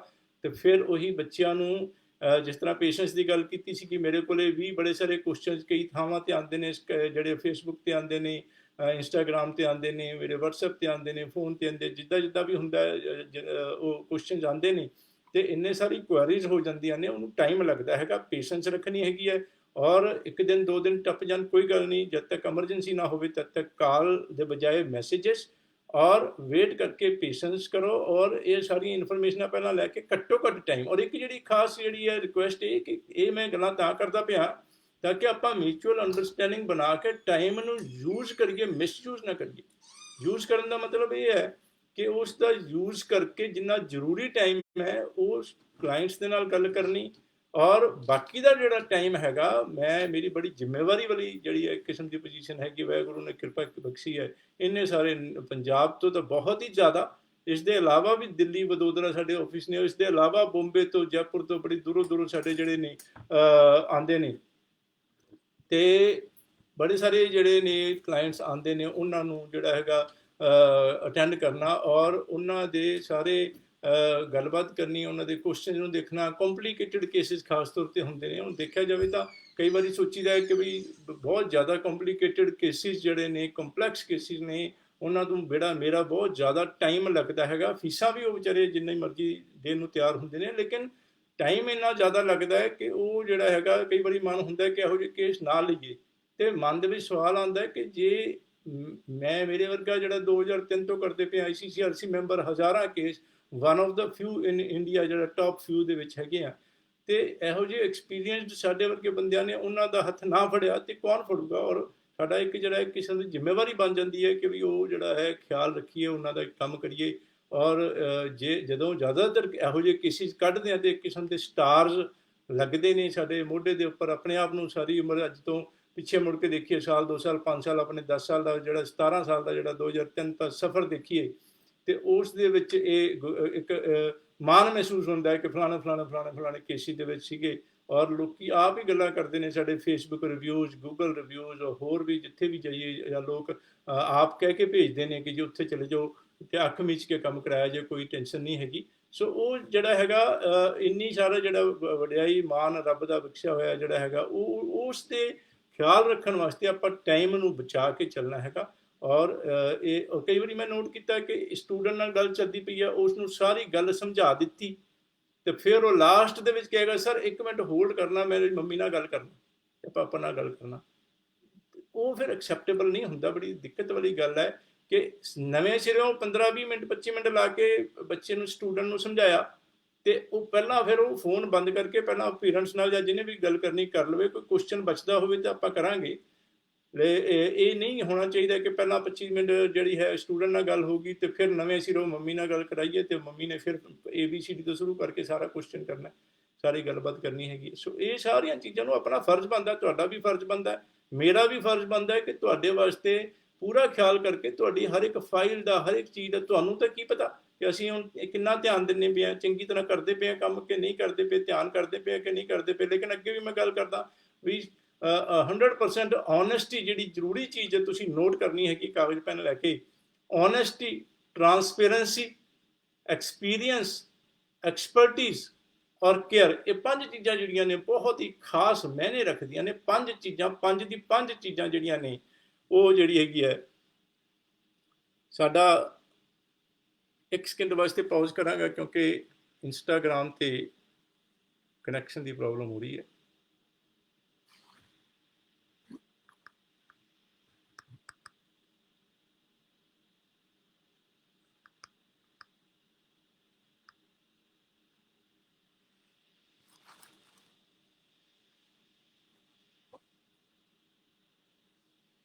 ਸੋ ਇਸ ਤਰੀਕੇ ਨਾਲ ਜਿਹੜਾ ਹੈਗਾ ਪੂਰਾ ਖਿਆਲ ਜਿਹੜਾ ਹੈਗਾ, ਰੱਬ ਨੂੰ ਹਾਜ਼ਰ ਨਾਜ਼ਰ ਮੰਨ ਕੇ ਮੈਂ ਕਹਿੰਦਾ ਹੁੰਦਾ ਕਿ ਵੀ ਆਪਾਂ ਕੰਮ ਕਰਦੇ ਹਾਂ। ਅਸੀਂ ਲੋਕਾਂ ਨੂੰ ਸ਼ਾਇਦ ਕੋਈ ਵਿਸ਼ਵਾਸ ਨਾ ਕਰੇ ਕਿ ਇੰਨੀ 100% ਓਨੈਸਟੀ ਔਰ ਕੇਅਰ ਨਾਲ ਕਰਦੇ ਹੈਗੇ ਆ।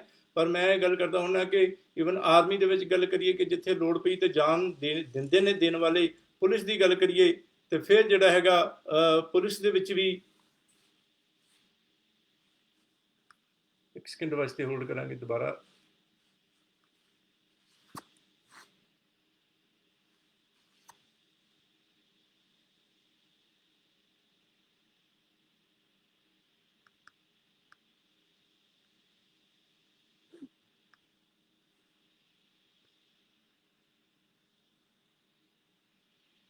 ਸੋ ਪੁਲਿਸ ਦੇ ਵਿੱਚ ਵੀ ਗੱਲ ਕਰੀਏ ਤੇ ਪੁਲਿਸ ਦੇ ਵਿੱਚ ਜਿੱਥੇ ਲੋੜ ਪੈਂਦੀ ਹੈ ਆਪਣੀ ਜਾਨ ਦੀ ਜਿਹੜੀ ਹੈ ਬਾਜੀ ਲਾ ਕੇ ਵੀ ਲੋਕ ਕੰਮ ਕਰਦੇ ਨੇ।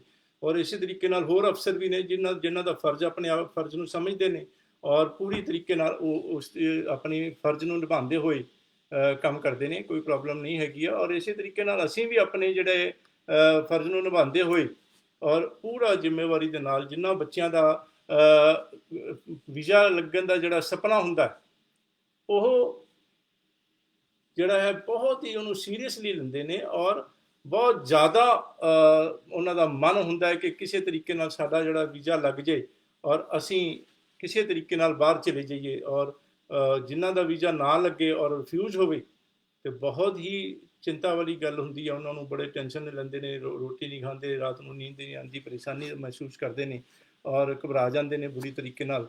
ਸੋ ਉਹ ਜਿਹੜਾ ਹੈਗਾ ਅਸੀਂ ਉਸ ਨੂੰ ਆਪਣਾ ਫਰਜ਼ ਸਮਝ ਕੇ ਟਾਈਮ ਲਾਉਂਦੇ ਹਾਂ। ਤੇ ਅਬ ਤੁਹਾਡਾ ਵੀ ਹੈ ਕਿ ਥੋੜ੍ਹਾ ਕੇਅਰਫੁਲ ਹੋ ਕੇ ਉਹ ਸਾਰੀਆਂ ਚੀਜ਼ਾਂ ਦਾ ਅਪਡੇਟ ਹੋਰ ਜਿਹੜਾ ਹੈਗਾ ਇਹ ਕਿ ਜਿਸ ਤਰ੍ਹਾਂ ਕੈਨੇਡਾ ਦੇ ਵਾਸਤੇ ਅਸੀਂ ICCRC ਮੈਂਬਰ ਹੈਗੇ ਹਾਂ, ਆਸਟ੍ਰੇਲੀਆ ਦੇ ਵਾਸਤੇ ਡਾਕਟਰ ਗਗਨਦੀਪ ਕੌਰ ਜੱਜੀ ਜਿਹੜੇ ਨੇ ਉਹ ਸਾਡੇ ਨਾਲ ਸਾਡੇ ਕੰਪਨੀ ਦੇ ਮੈਂਬਰ ਨੇ ਔਰ ਆਸਟ੍ਰੇਲੀਆ ਦਾ ਸਾਰਾ ਜਿਹੜਾ ਹੈ ਕੰਮ ਕਰਦੇ ਨੇ। ਮਾਰਾ ਮੈਂਬਰ, ਮਾਰਾ ਏਜੰਟ ਨੇ, ਆਸਟ੍ਰੇਲੀਅਨ ਗਵਰਨਮੈਂਟ, ਆਸਟ੍ਰੇਲੀਅਨ ਐਮਬੈਸੀ ਵੱਲੋਂ ਆਥੋਰਾਈਜ਼ਡ ਨੇ। PTE ਟੋਫਲ ਜਿਹੜੇ ਨੇ ਇਹ ਜਨਰਲ ਵਾਸਤੇ ਐਕਸੈਪਟੇਬਲ ਨੇ, ਐਮਬੈਸੀ ਵੀ ਐਕਸੈਪਟ ਕਰਦੀ ਹੈ, ਕਾਲਜਿਸ ਵੀ ਐਕਸੈਪਟ ਕਰਦੇ ਨੇ। PTE ਤੇ ਟੋਫਲ, ਡੁਓਲਿੰਗੋ ਜਿਹੜਾ ਹੈਗਾ ਔਰ ਆਈਲੈਟਸ ਜਿਹੜਾ ਹੈਗਾ ਇੰਡੀਕੇਟਰ ਟੈਸਟ ਜਿਹੜਾ ਹੈਗਾ ਖਾਸ ਤੌਰ ਤੇ ਡੁਓਲਿੰਗੋ, ਇਹ ਇਸ ਦੇ ਬਾਰੇ ਬੜੀ ਕੁਐਰੀਜ਼ ਆ ਰਹੀਆਂ ਨੇ ਅੱਜ ਕੱਲ੍ਹ ਤੇ ਦੇਣਾ ਸੌਖਾ ਹੈਗਾ ਔਰ ਇਹ ਕਾਲਜਿਸ ਆਲਮੋਸਟ ਸਾਰੇ ਐਕਸੈਪਟ ਕਰਦੇ ਨੇ। ਲੇਕਿਨ ਪ੍ਰੋਬਲਮ ਹੈ ਐਮਬੈਸੀ ਨਹੀਂ ਐਕਸੈਪਟ ਕਰਦੀ। ਜਾਂ ਤਾਂ ਤੁਹਾਨੂੰ ਡੁਓਲਿੰਗੋ ਲੈ ਕੇ ਕਾਲਜ ਦੇ ਵਿੱਚ ਐਡਮਿਸ਼ਨ ਵਾਸਤੇ ਆਪਾਂ ਯੂਜ਼ ਕਰ ਲਾਂਗੇ ਔਰ ਐਮਬੈਸੀ ਵਾਸਤੇ ਫਿਰ ਉਹੀ ਕਿ ਬੈਸਟ ਜਿਹੜੀ ਆਈਲੈਟਸ ਜਾਂ ਫਿਰ ਜਿਹੜਾ ਹੈ PTE ਟੋਫਲ ਤੁਹਾਨੂੰ ਦੇਣਾ ਪਏਗਾ। ਆਈਲੈਟਸ ਦਾ ਖੁਸ਼ਖਬਰੀ ਇਹ ਹੈਗੀ ਆ, ਆਈਲੈਟਸ ਦਾ ਬਹੁਤ ਚਿਰ ਤੋਂ 3-4 ਮਹੀਨੇ ਬੰਦ ਰਿਹਾ, ਟੈਸਟ ਨਹੀਂ ਲੈਂਦੀ ਪਈ ਸੀ ਆਰਗੇਨਾਈਜੇਸ਼ਨ। ਹੁਣ ਜਿਹੜੀਆਂ ਨੇ ਆਈਲੈਟਸ ਟੈਸਟ ਜਿਹੜਾ ਹੈ ਲੈਣੇ ਉਹਨਾਂ ਨੇ ਸ਼ੁਰੂ ਕਰ ਦਿੱਤੇ ਨੇ। ਤੁਸੀਂ ਉਹਨਾਂ ਦੀ ਵੈਬਸਾਈਟ ielts.org ਜਾਂ ਉਹਨਾਂ ਦੇ ਫੋਨ ਵਗੈਰਾ ਕਰਕੇ ਆਪਣੀ ਡੇਟ ਬੁੱਕ ਕਰਵਾ ਸਕਦੇ ਹੈਗੇ ਹੋ ਔਰ ਕੋਈ ਪ੍ਰੋਬਲਮ ਨਹੀਂ ਹੈਗੀ। ਤੇ ਇੱਕ ਕੁਐਸਚਨ ਜਿਹੜਾ ਆਉਂਦਾ ਹੈ, ਅੱਡ ਤਰ੍ਹਾਂ ਦੇ ਕੁਐਸਚਨ ਹੁੰਦੇ ਨੇ ਕਿ ਕੈਨੇਡਾ ਜਾਣਾ ਠੀਕ ਹੈਗਾ। ਜਿਹੜੇ ਬੱਚਿਆਂ ਦੇ, ਮੈਂ ਹੈਰਾਨ ਸੀਗਾ, ਮੇਰੇ ਕੋਲ ਹੁਣ ਰੀਸੈਂਟਲੀ ਬੜੇ ਸਾਰੇ ਲੋਕ ਕੰਟੈਕਟ ਕਰਦੇ ਪਏ ਨੇ, ਹੁਣੇ ਰਿਜ਼ਲਟ ਜਿਹੜਾ ਆਇਆ ਤੇ ਬਹੁਤ ਸਾਰੇ ਬੱਚਿਆਂ ਦੇ, ਆਈ ਫੀਲ ਸੋ ਪ੍ਰਾਊਡ, 95 94% 97%, ਇੱਕ ਬੱਚੇ ਦੇ 98% ਮਾਰਕਸ ਆਏ ਨੇ, 92% ਸਾਰੇ ਮੇਰੇ ਜਾਣਕਾਰ ਬਹੁਤ ਸਾਰੇ, ਬੜਾ ਖੁਸ਼ੀ ਦੀ ਗੱਲ ਹੈਗੀ ਆ, ਬਹੁਤ ਕਰੀਮ ਆ ਬੱਚਿਆਂ ਦੀ। ਔਰ ਇਹੋ ਜਿਹੇ ਬੱਚਿਆਂ ਨੂੰ ਲੈ ਕੇ ਪੇਰੈਂਟਸ ਦਾ ਸਵਾਲ ਹੁੰਦਾ ਕਿ ਇੰਡੀਆ ਵਿੱਚ ਪੜ੍ਹਾਈਏ ਜਾਂ ਕੈਨੇਡਾ ਦੇ ਵਿੱਚ। ਇੰਡੀਆ ਦੇ ਵਿੱਚ ਵੀ ਚਲੋ ਅੱਛੀ ਗੱਲ ਆ, ਅਸੀਂ ਤਾਂ ਚਾਹੁੰਦੇ ਕਿ ਇਹੋ ਜਿਹੀ ਕਰੀਮ ਇੰਡੀਆ ਵਿੱਚ ਰਵੇ ਔਰ ਇੰਡੀਆ ਦੀ ਬਹੁਤ ਸਾਰੀ ਤਰੱਕੀ ਹੋਵੇ। ਤੇ ਲੇਕਿਨ ਕਈ ਵਾਰੀ ਕਈ ਤਰ੍ਹਾਂ ਦੀ ਤਕਲੀਫਾਂ ਦੇ ਚੱਲਦੇ, ਜਿਹੜੀ ਇੰਡੀਆ ਦਾ ਮਾਹੌਲ ਨੂੰ ਦੇਖਦੇ ਹੋਏ ਲੋਕ ਜਿਹੜਾ ਹੈ, ਪਿਛਲੀ ਵਾਰੀ ਦੇ ਲਾਸਟ ਵੀਕ ਦੇ ਜਿਹੜਾ ਹੈ ਸੈਸ਼ਨ ਦੇ ਵਿੱਚ 11 ਤਰੀਕ ਦੇ, ਅੱਜ 18 ਤੇ 11 ਤਰੀਕ ਦੇ ਸੈਸ਼ਨ ਦੇ ਵਿੱਚ ਤੁਸੀਂ ਦੇਖਿਆ, ਜੇ ਮੈਂ ਇਹ ਗੱਲ ਕੀਤੀ ਸੀ ਵਾਈ ਕੈਨੇਡਾ, ਕਿਉਂ ਕੈਨੇਡਾ ਲੋਕ ਪ੍ਰੈਫਰ ਕਰਦੇ ਨੇ, ਉਹ ਤੁਸੀਂ ਉੱਥੇ ਜਾ ਕੇ ਦੇਖ ਸਕਦੇ ਹੋ। ਲੇਕਿਨ ਕੈਨੇਡਾ ਦੇ ਵਿੱਚ ਇੱਕ ਕੁਐਸਚਨ ਜਿਹੜਾ ਹੈਗਾ ਪੁੱਛਿਆ ਸੀ ਕਿ ਜੀ ਉੱਥੇ ਡਿਸਕ੍ਰਿਮੀਨੇਸ਼ਨ ਤਾਂ ਨਹੀਂ ਹੈਗੀ ਕੋਈ ਇੰਡੀਆ ਦੇ ਉੱਤੇ, ਜਿਹੜੇ ਕੈਨੇਡੀਅਨਸ ਨੂੰ ਹੋਵੇ ਤੇ ਇੰਡੀਆ ਵਾਲਿਆਂ ਨੂੰ ਨਾ ਪ੍ਰੈਫਰੈਂਸ ਦੇਣ, ਜਾਂ ਵੱਡੇ ਅਫਸਰ ਨਾ ਬਣਨ, ਜਾਂ ਵੱਡੇ ਅਹੁਦਿਆਂ ਤੇ ਨਾ ਜਾਣ, ਤੇ ਉਹ ਫਿਰ ਤਕਲੀਫ ਰਹਿ ਜਾਏ, ਜਾਂ ਰੇਸਿਜ਼ਮ ਦੇ ਕਈ ਕੇਸਿਸ ਕੁਝ ਕੰਟਰੀਜ਼ ਦੇ ਵਿੱਚ ਦੇਖਣ ਵਿੱਚ ਆਏ ਨੇ।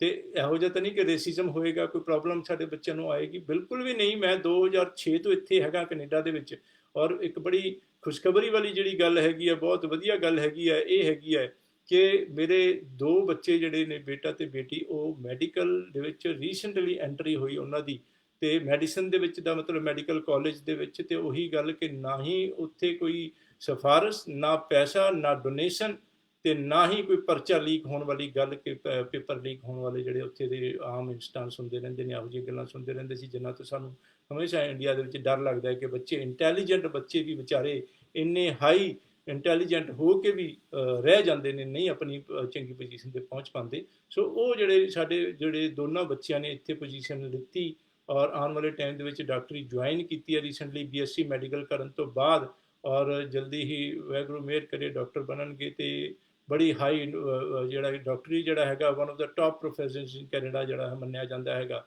ਔਰ ਇਸ ਦੇ ਇਲਾਵਾ ਹੁਣ ਜਿਸ ਤਰ੍ਹਾਂ ਇੱਥੇ ਡੈਂਟਿਸਟ ਕੋਲ ਕਿਸੇ ਟਾਈਮ ਜਾਈਦਾ, ਸਾਡੇ ਡੈਂਟਿਸਟ ਜਿਹੜੇ ਇੰਡੀਅਨਸ ਹੈਗੇ ਨੇ, ਡਾਕਟਰਸ ਜਿਹੜੇ ਇੰਡੀਅਨਸ ਹੈਗੇ ਨੇ, ਉਹਨਾਂ ਦੇ ਅਸਿਸਟੈਂਟ ਕੈਨੇਡੀਅਨਸ ਹੈਗੇ ਨੇ। ਔਰ ਇਸੇ ਤਰੀਕੇ ਨਾਲ ਬੜੇ ਸਾਰੇ ਯੂਨੀਵਰਸਿਟੀ ਕਾਲਜਿਸ ਦੇ ਵਿੱਚ ਪ੍ਰੋਫੈਸਰਸ ਹੈਗੇ ਨੇ ਸਾਡੇ, ਮੈਂ ਪਰਸਨਲੀ ਜਾਣਦਾ ਹੈਗਾ ਬਹੁਤ ਸਾਰੇ ਲੋਕਾਂ ਨੂੰ। ਤੇ ਖਾਸ ਤੌਰ ਤੇ ਜੇ ਤੁਸੀਂ ਆਨਲਾਈਨ ਦੇਖੋ, TRU ਥਾਮਸਨ ਰਿਵਰ ਯੂਨੀਵਰਸਿਟੀ ਦੇ ਵਿੱਚ ਢਿੱਲੋਂ ਸਕੂਲ ਆਫ ਬਿਜ਼ਨਸ ਹੈਗਾ, ਜਿੱਥੇ ਕਿ ਮਿਸਟਰ ਢਿੱਲੋਂ ਨੇ ਮੈਨੀ ਮਿਲੀਅਨ ਡਾਲਰਸ ਦੀ ਡੋਨੇਸ਼ਨ ਦੇ ਕੇ ਉਹਨਾਂ ਦੇ ਬਿਜ਼ਨਸ ਸਕੂਲ ਨੂੰ ਸਪੋਰਟ ਕੀਤਾ, ਤੇ ਉਹਨਾਂ ਦੇ ਨਾਂ ਤੇ ਹੀ ਜਿਹੜਾ ਹੈ ਬਿਜ਼ਨਸ ਸਕੂਲ ਪਿਆ ਗਿਆ, ਢਿੱਲੋਂ ਸਕੂਲ ਆਫ ਬਿਜ਼ਨਸ। ਸੋ ਇੱਕ ਥੋੜੀ ਜਿਹੀ ਐਗਜ਼ਾਮਪਲ ਨਹੀਂ, ਵੱਡੇ ਵੱਡੇ ਘਰ ਨੇ, ਵੱਡੇ ਲੋਕ ਬੜੇ ਸਕਸੈਸਫੁਲ ਨੇ, ਆਪਣੇ ਇੰਡੀਅਨ ਜਿਹੜੇ ਨੇ ਬਚਤ ਕਰਕੇ, ਫालतू ਖਰਚੇ ਨਾ ਕਰਕੇ, ਬਚਤ ਦੀ ਉਹਨਾਂ ਦੀ ਆਦਤ ਹੁੰਦੀ ਹੈਗੀ ਹੈ, ਮਿਹਨਤ ਵੀ ਕਰਨੀ ਹੈ, ਡਬਲ ਸ਼ਿਫਟਾਂ ਲਾਉਣੀਆਂ, ਮਿਹਨਤ ਕਰਨੀ ਹੈ, ਬਚਤ ਕਰਨੀ ਹੈ, ਬਚਤ ਕਰਕੇ ਆਪਣਾ ਜਿਹੜਾ ਲਗਜ਼ਰੀ ਵਾਲਾ ਲਾਈਫ ਸਟਾਈਲ ਜਿਹਨੂੰ ਕਹਿੰਦੇ ਹੈਗਾ, ਚੰਗੀ ਗੱਡੀ, ਚੰਗਾ ਘਰ, ਉਹ ਸਾਰਾ ਜਿਹੜਾ ਹੈਗਾ ਬੜੇ ਹੀ ਵਧੀਆ ਤਰੀਕੇ ਨਾਲ ਲਾਈਫ ਨੂੰ ਜਿਹੜਾ ਮੈਨੇਜ ਕਰਦੇ ਨੇ, ਜਿਹੜੇ ਚੰਗੇ ਜਿਹੜੇ ਬੱਚੇ ਨੇ, ਸਟੂਡੈਂਟਸ ਨੇ, ਜਾਂ ਅੱਗੇ PR ਹੁੰਦੇ ਨੇ, ਸਿਟੀਜ਼ਨਸ ਹੁੰਦੇ ਨੇ। ਸੋ ਉਹ ਜਿਹੜਾ ਹੈਗਾ ਕੋਈ ਇਸ ਤਰ੍ਹਾਂ ਦੀ ਗੱਲ ਨਹੀਂ ਹੈਗੀ। ਮੈਂ ਆਪ ਹੀ 2000 ਦੇ ਵਿੱਚ ਜਿਹੜਾ ਹੈਗਾ ਇਹ ਚੁਣਿਆ ਸੀ ਕੈਨੇਡਾ, ਔਰ ਇੱਥੇ ਆ ਕੇ ਜਿਸ ਤਰ੍ਹਾਂ ਮੈਂ ਦੱਸਿਆ ਬੜੇ ਸਾਲਾਂ ਤੋਂ ਇੱਥੇ ਰਹਿ ਰਹੇ ਆ ਬੱਚੇ, ਇੱਥੇ ਰਹਿ ਰਹੇ ਨੇ, ਬੜੇ ਖੁਸ਼ ਹੈਗੇ, ਸਾਰਾ ਕੁਝ ਵਧੀਆ ਹੈਗਾ, ਵਾਹਿਗੁਰੂ ਦੀ ਕਿਰਪਾ ਹੈਗੀ ਆ। ਸੋ ਹੁਣ ਤਾਂ ਜਿਹੜਾ ਖੁਸ਼ ਦੀ ਗੱਲ ਇਹ ਕਿ ਹੁਣ ਜਿਹੜਾ ਓਨੈਸਟੀ ਦੀ ਗੱਲ ਕੀਤੀ ਸੀ, ਖੁਸ਼ ਦੀ ਗੱਲ ਇਹ ਹੈਗੀ ਹੈ ਕਿ ਉਹੀ ਕਿ ਹੁਣ ਖੁਆਇਸ਼ ਇਹ ਹੈਗੀ ਹੈ ਕਿ ਉੱਥੇ ਜਿਹੜੇ ਬੱਚੇ ਨੇ, ਖਾਸ ਤੌਰ ਤੇ ਜਿਹੜੇ ਇੰਟੈਲੀਜੈਂਟ ਨੇ, ਜਾਂ ਵੈਸੇ ਵੀ ਜਿਹੜੇ ਆਉਣਾ ਚਾਹੁੰਦੇ ਨੇ ਇੱਥੇ, ਜਿਨ੍ਹਾਂ ਦੇ ਵੀਜ਼ੇ ਲੱਗਣ ਦੀ ਸੰਭਾਵਨਾ ਹੈਗੀ ਹੈ, ਜਿਨ੍ਹਾਂ ਦੇ ਨਹੀਂ ਲੱਗਣ ਦੀ ਸੰਭਾਵਨਾ, ਉਹਨਾਂ ਨੂੰ ਸਾਫ਼ ਨਾ ਕਰ ਦੇਣਾ, ਉਹਨਾਂ ਨੂੰ ਗੁੰਮਰਾਹ ਕਰਕੇ, ਮਿਸਗਾਈਡੈਂਸ ਕਰਕੇ, ਲੁੱਟ ਖਸੁੱਟ, ਡਰਾਮਾ, ਝੂਠ ਫਰੇਬ, ਉਸ ਤੋਂ ਬਚਣ ਉਹ, ਤਾਂ ਕਿ ਵਿਚਾਰੇ ਨੁਕਸਾਨ ਨਾ ਹੋਵੇ। ਔਰ ਜਿਹੜੇ ਆ ਸਕਦੇ ਨੇ ਵੀਜ਼ਾ ਲੱਗਣ ਦੇ ਚਾਂਸ ਨੇ, ਉਹਨਾਂ ਨੂੰ ਪੂਰੀ ਤਰ੍ਹਾਂ ਪੂਰਾ ਸਪੋਰਟ ਕਰਕੇ, ਕੇਅਰ ਕਰਕੇ ਉਹਨਾਂ ਦਾ ਵੀਜ਼ਾ ਲਗਵਾਈਏ। ਔਰ ਉਹ ਜਿਹੜਾ ਹੈ ਇੱਥੇ ਆ ਕੇ ਫਿਰ ਉਹਨਾਂ ਦਾ ਬੜੇ ਸਾਰੀਆਂ ਗੱਲਾਂ ਹੁੰਦੀਆਂ ਨੇ, ਕੋਈ ਕਾਲਜ ਸਹੀ ਚੁਣਨਾ, ਕੋਰਸ ਸਹੀ ਚੁਣਨਾ, ਤਾਂ ਕਿ ਵੀਜ਼ਾ ਦੇ ਚਾਂਸਿਸ ਵਧੀਆ ਰਹਿਣ। ਔਰ ਫਿਰ ਉਹਨਾਂ ਦੀ ਅਫੋਰਡੇਬਿਲਿਟੀ ਦੇ ਹਿਸਾਬ ਨਾਲ ਅੱਡ-ਅੱਡ ਕਾਲਜਾਂ ਦੀ ਅੱਡ-ਅੱਡ ਫੀਸਾਂ ਦੱਸਣੀਆਂ, ਔਰ ਉਹਨਾਂ ਦੀ ਫਾਈਲ ਨੂੰ ਸਹੀ ਤਰੀਕੇ ਨਾਲ ਔਰ ਟਰਾਂਸਪੇਰੈਂਸੀ ਨਾਲ, ਤੁਹਾਡੇ ਕੋਲ ਜਿਹੜੀ ਹੈ, ਤੁਸੀਂ ਆਪ ਫਾਈਲ ਚੈੱਕ ਕਰਦੇ ਹੈਗੇ ਹੋ, ਤੁਹਾਨੂੰ ਪਤਾ ਹੋਏਗਾ ਕਿਹੜੇ ਡਾਕੂਮੈਂਟ ਲੱਗਣਾ, ਕਿਹੜਾ ਨਹੀਂ ਲੱਗਣਾ।